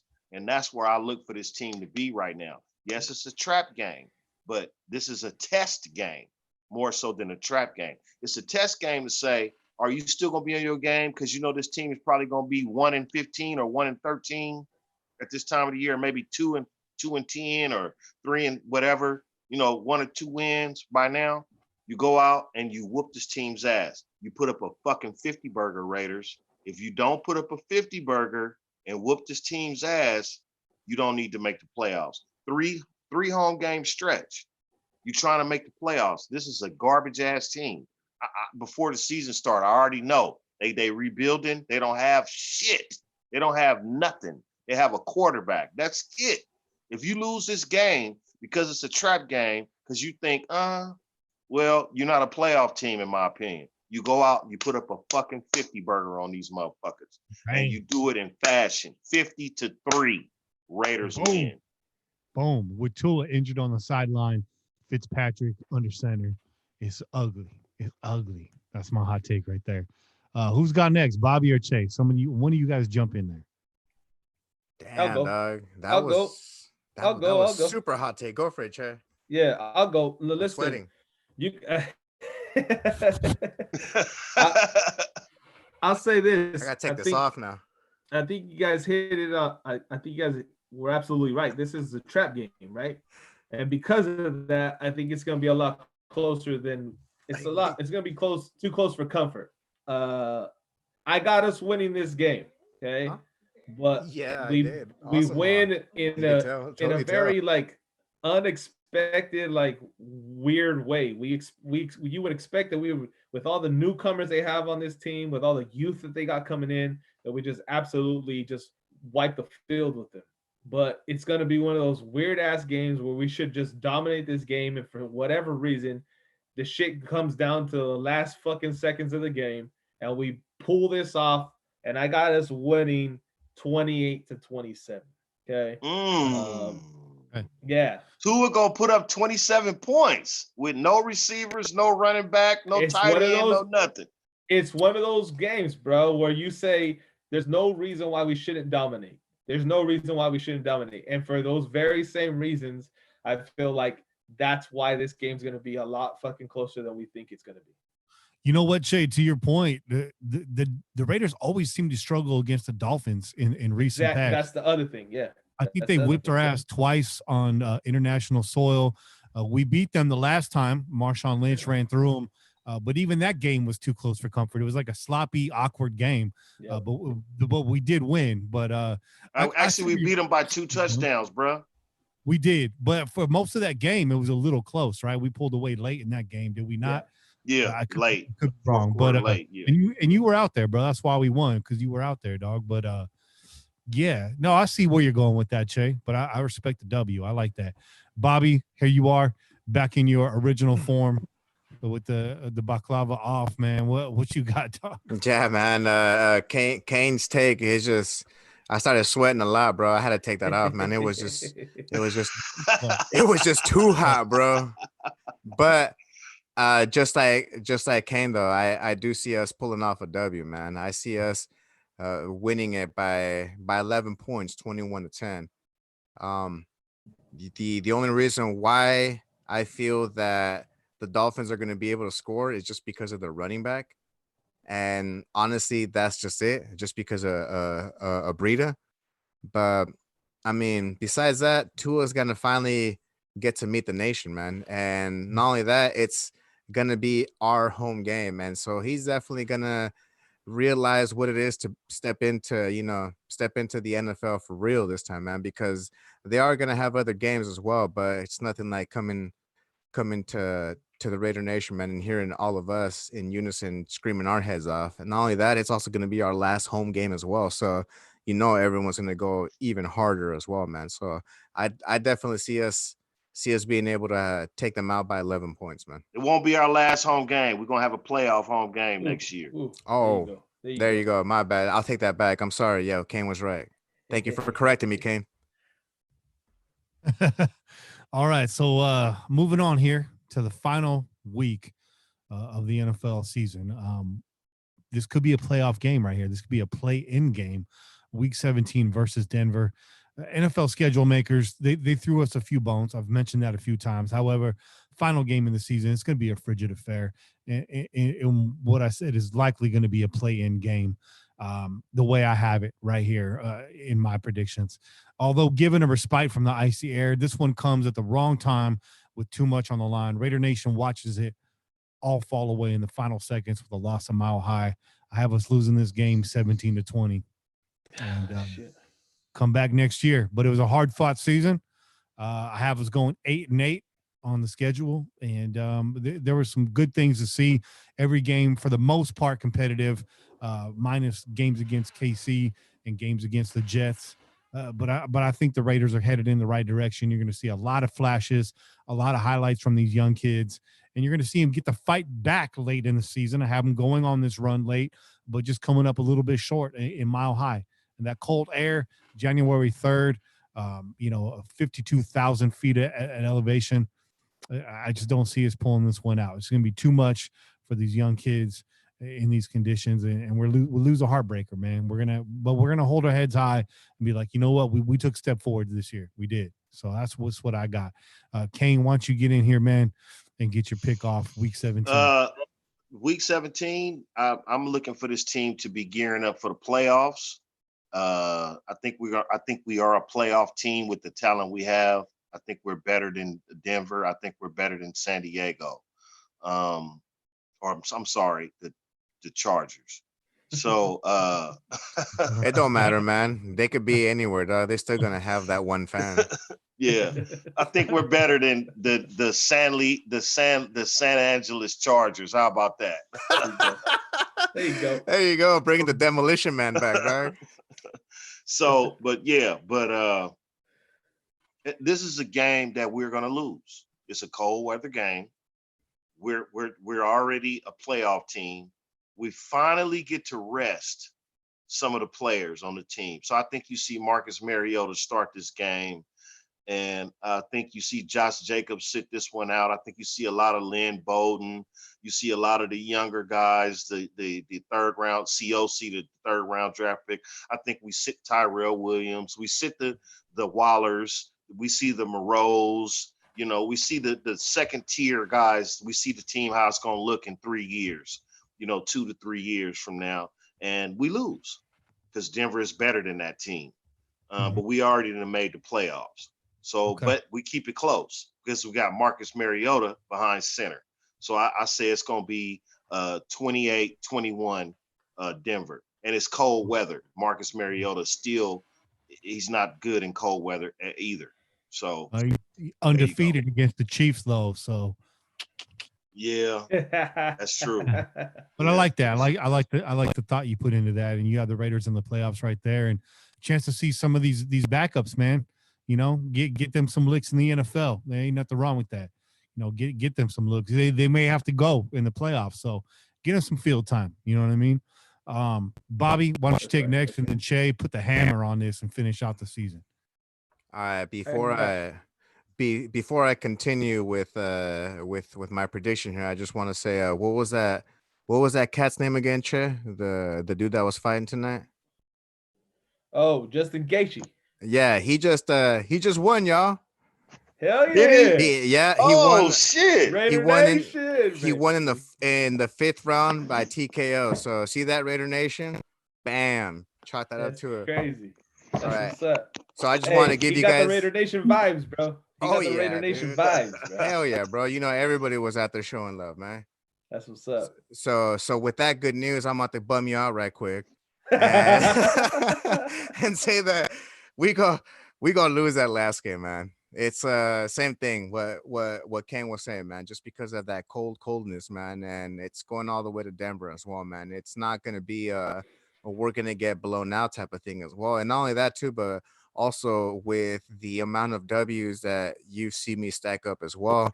If the season plays out the way it's supposed to, the way I think it will, like this, we'll definitely be on that playoff mentality. So I mean, by that time, the Broncos, you know, they're honestly going to be neck and neck with a race to the bottom to the floor with the Chargers as well, man. So honestly, I just see us just losing this one because of that, because of rest and because it's just the cold, man. And it's going to be just a 1-point game. Okay. Che, put the hammer on this season, man.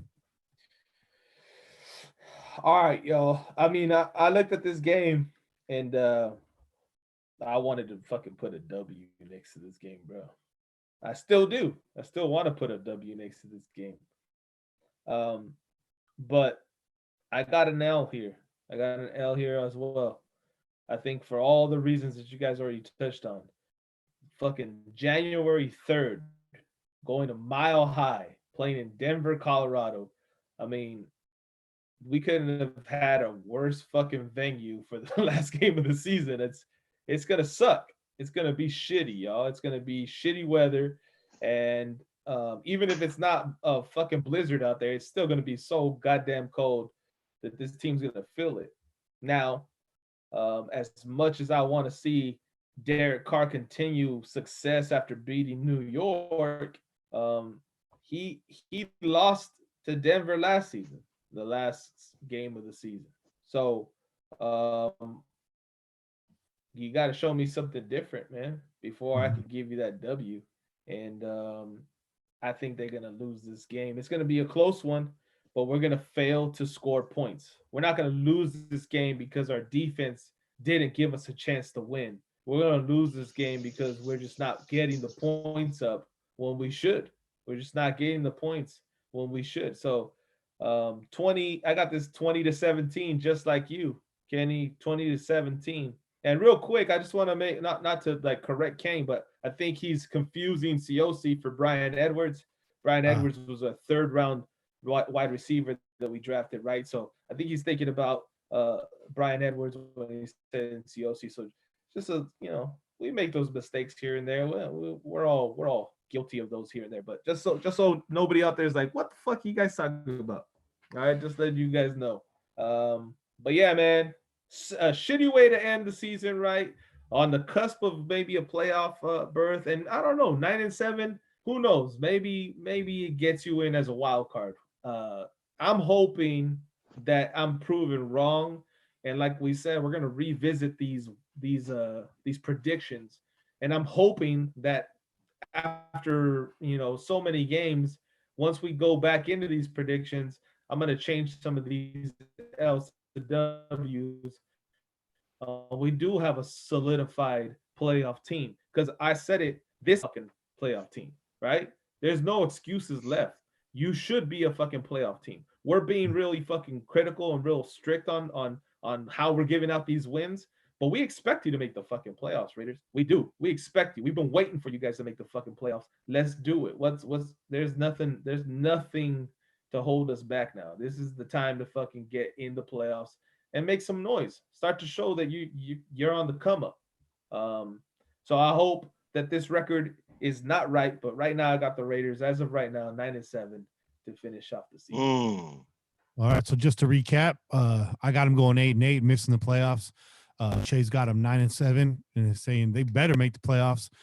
Both Kane and Bobby have them going 11-5 in the playoffs. So I hate to be the buzzkill of this crew. I'm just trying to I'm just trying to come down to earth, man. But 4 primetime games, a really young core, a really fast, physical, aggressive team. I think either way it shakes out, you're going to see some good games this year. And you're going to have a lot to be hopeful for when the season's, all said and done. So really quick, guys, because we've been on the air a while, we did run the GROAT vote this week, and so I want to give that to you guys real fast before we get out of here. We don't have any phone calls, so I'm expecting you guys to call in next week, respond to these takes, tell us why you agree, why you disagree, and all of that, and get in there and talk about the GROAT vote too. We're going to run it back again on Monday. We're going to have another matchup for you guys. So this week's matchup, it was Dave Dalby, ranked number 6, against 11th ranked John Gruden, and we had 3rd ranked John Madden versus 14th ranked Zach Crockett. How did he sneak his way up in there? Well, he was in That's how. So here's the results. Was what we got right now. So this week, Dave Dalby won. He took 417 votes away from John Gruden. So 417 to John's 237. Dave Dalby with 64% of the vote. And I want to call out all you young bucks on Twitter that had John Gruden winning this by a mile. And Raideroo, it's on you, man. I'm not even going to say it. None of us are going to say it. Raideroo, call in. This is homework. Raideroo is going to call in and tell you why Dave Dalby deserved every bit of this and why it shouldn't have even been this close in the first place. So Raideroo, call in. You're a resident Raider historian, even though you're a young buck. Damn right. John Gruden ain't won shit here, man. I don't understand the dick sucking of John Gruden, but okay, whatever. Right. Thank you. And then the final matchup wasn't even close. It was a little too close, but I call shenanigans on my own website. John Madden versus Zach Crockett. John Madden took 403 votes to Zach's 169. John Madden was 70% of the vote. So John Madden and Dave Dalby both move on. And this is what the bracket's looking like right now. In that second round of the first bracket, remember, we got 4 brackets, man. And we're not even close to being done with this. Nope. So right now, the way it's shaping up, the second round of the first bracket, bracket A, is going to be Jim Otto versus Steve Wisniewski, Dave Casper versus Art Shell, Dave Dalby versus John Madden. These are some fucking matchups, guys. Oh, now we getting to the real shit. Now it's the nitty-gritty, bro. Yeah. Now we get to the real shit. Like, what's up with these bullshit, man? What's so-and-so doing in the tournament? Tim Brown. All them guys are out. I'll tell you this right now. If you feel like a guy does not deserve to be in here, vote him the fuck out. Move him on, right? Get your guy into the second round. So the final matchup for bracket A, before we move on to bracket B and C and D, the final matchups is going to be Henry Lawrence versus Rodney Hudson, and that's a good matchup for the first round, in my opinion. Even though Lawrence should win this in a landslide, Rodney Hudson's done a lot for this team in recent years, and that's just a cool-ass matchup. And then you got Gene Upshaw versus Mo Collins. Come on. Gene Upshaw all the way, right? I already hear it on Twitter. No, they gonna pick Mo Collins because that's who they know. You know what I'm saying? They don't know Gene Upshaw. None of these young motherfuckers don't know nothing, man. You know what I'm saying? That's gonna be a sad day. A motherfucker that picked Dave, John Gruden over Dave Dalby. Go put your diaper back on, motherfucker. Ask your mama for your bottle because you're still sucking on the titty. You know what I'm saying? Get the fuck out of here. You don't know what the fuck you talking about. Shit, man. Yeah. That's what I'm saying. Because Kane spits hot fire. Hot fire, bro. So next week we got that final matchup, and then we might move up to 4 votes a week. I'll talk to the crew about it. We got to look at the calendar. We want this to end when the offseason ends, but shit, there's still a lot of offseason ends. So maybe we'll just take our time. But in that next bracket, you got a lot of names. You got the big nasties on defense. So we're going to be talking guys like Al Davis, Greg Townsend, Ben Davidson, Chester McLaughlin, Lyle Alzado. Bracket B has some heat in it. So I hope it come down to a Charles Woodson, Willie Brown type shit. You know what I'm saying? That's what I'm looking for. I'm looking for matchups like that. I'm looking for matchups like Jim Plunkett and Kenny Stabler. You know what I'm saying? Those are the matchups I want to see. Let's get this voting down. That's it. We got to. We guys, everyone listen, we just got to grind through these first rounds, because I promise you in the second round, every bracket matchups are going to be fire. So let's just grind through it, vote your guys through, vote the bums out. I won't even call them bums. These are Raider greats, but vote the dudes out that you think are duds or don't belong here. Just vote them out. I don't need to hear it. Quit your bitching. Just vote them out. These is the end of the roster, guys, fellas. In a situation like this, these are the number 53, 51, 50, number 50 guys on the roster, 46 through 53. And if you think 46 through 53 would start today on a team, then go put your diapers back on. Yeah, on a team of greats. 64 names in this hat, guys. I know the Raiders' history is great and it's long, but we had some dark times too. So, we had to scrape for some of these, and they're fan favorites. Everyone that's in this deserves to be in it for one reason or another, but there's those that deserve to move on much more than the others. And I hear you guys, but quit your bitching. Just speak with your vote. Speak with your vote, man. Vote them out. Oh, I bet the chat is probably losing it right now. I'm not even looking. I bet the chat is losing it right now. Man, so I know, and this is not shade, but as far as radio goes, just radio period, there's no Raiders coverage on the radio for you really right now. You shout out to the Silver and Black Today folks out there in Vegas. They're holding it down for you once a week. Respect. But you see, even when they had the local market, you weren't hearing a whole lot in the offseason. There's not a lot to talk about. So, pat ourselves on the back a little bit. We've given you guys 3 nearly 4-hour shows in a row here, including a draft party. We're doing our best to keep the offseason alive for you guys and keep you in that Raider spirit all offseason long until we get to that opening kickoff. So we're having a great time. Shout out to everyone in the chat. Shout out to ISO Cali Raider, who has 3 females right now watching the podcast on the 65-inch big screen in the living room. He said he even brought out the cooler. He's got the ice chest chilling by the couch. That's like right. A full Raider tailgate experience. So shout out to you, dog. Shout out to all you guys. That's Kane, what's up, Bobby, man. Che. I'm having a blast, man. Shout out to the blog, bro. Don't forget the blog, brother. Shout out to them. Yeah. Hell yeah. Shout out to Raider Homer over there. Shout out to Oak Raider. Shout out to In One Word. Shout out to the Weatherman 303. Jesus Jim. Big shout out to Jesus Jim. First dude to ever like one of my comments, man. 666 Dirt Lot. All those cats out absolutely. there, yo. OGs, Raider Rockstar, Dutch, all y'all. Dutch, Raider SF and Tahoe. Dutch, leave those watermelons. Leave those watermelon beers, Dutch. Leave those Raider O. I see those Mark's here. Shout out to all y'all. N1 Raider. We can't forget you, N1. Shout out to you, N1. Nah, not at all. Never forget. Hey, Dutch, real quick to Dutch. Just shout out to Dutch. New stadium, new beer, dog. New stadium, new beer, dog. That's the rule. That's the rule, dog. Dutch is the wine, man. Dutch bring that wine. Dutch come through with that sparkling wine. That good shit. That shit you just can't fuck with. You know what I'm saying? Dutch, your address is in Lagunitas, California. So you better be bringing that fire when I see you. Right.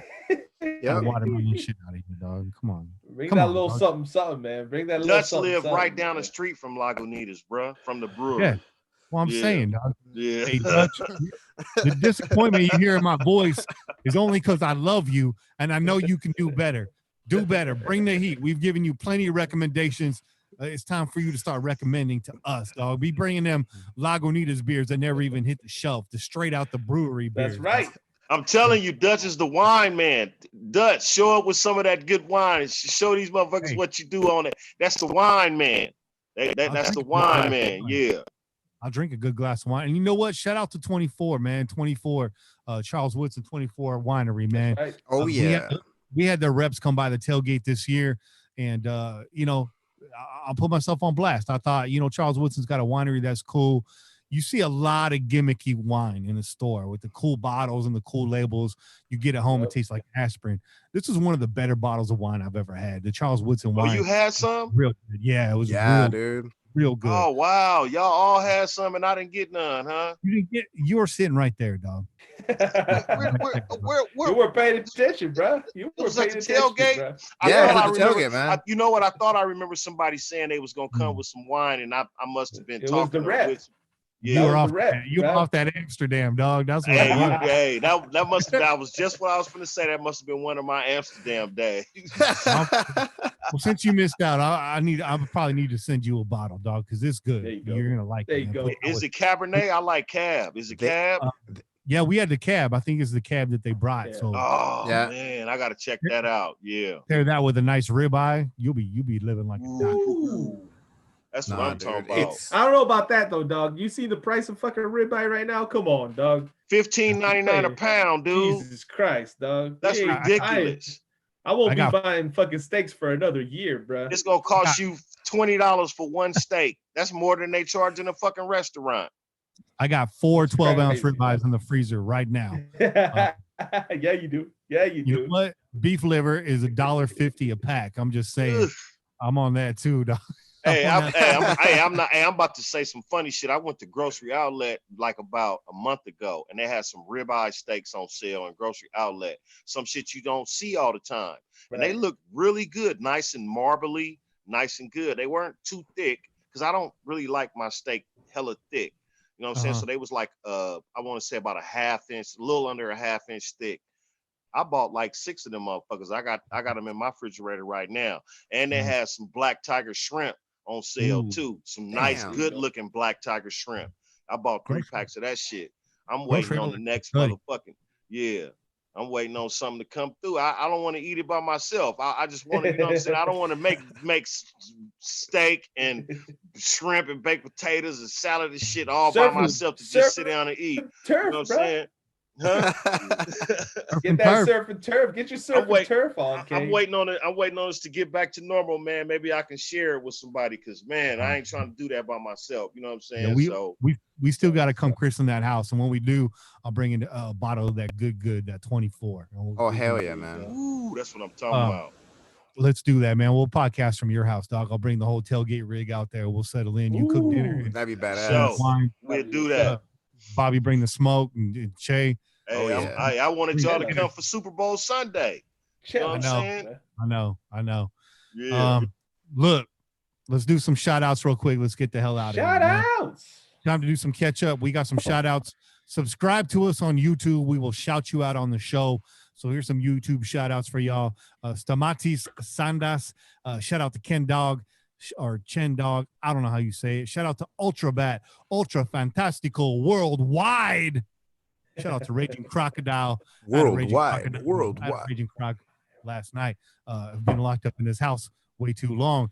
Shout out to Dreamy Smalls. Shout out to Javier Penalosa. Shout out to Gavin Newsom. Shout out to Chaka Porter. Shout out to Diego Lopez. Shout out to Heart times Lion, John Joe, Easy Raider. Shout out to IR Hero 209. Shout out to Jose Carsolio. He needs TP for his bunghole. Shout out to Pablo. Shout out to T. Barry. Shout out to New Zealand Raiders. Shout out to Ryan, Leander Green, Somerset Raider, and Earl Butler. Thanks for subscribing. Those of you in the chat right now, I'll remind you, hit What's that up? subscribe button, hit that like Hell yeah. button. Yeah, let's do it, guys. That's it for this week's show. Tune in every week wherever podcasts are found. I'm Kenny Stapler, joined this week by Your boy Big Chick. Cat.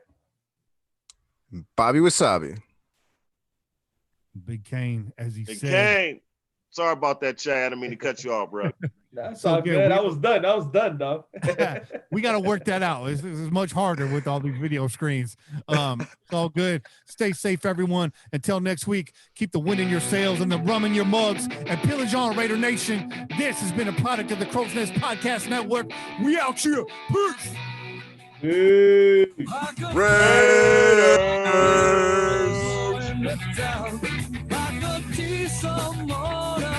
You never shut down.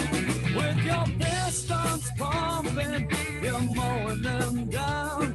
It's a sight to see. They all lay their money down.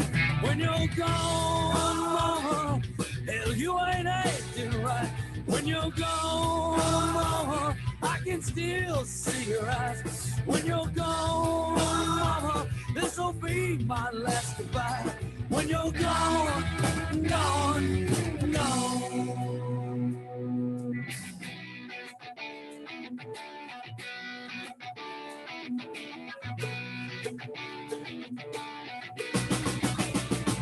When the sky is gray and the night sets in, it's your cue to do it all again. Until the next time I hear your name, or right beside you, now my thoughts to remain. When you're gone, I'll be missing you. When you're gone, mama, I can still see your eyes. When you're gone, mama, this'll be my last goodbye. When you're gone, gone, gone.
When you're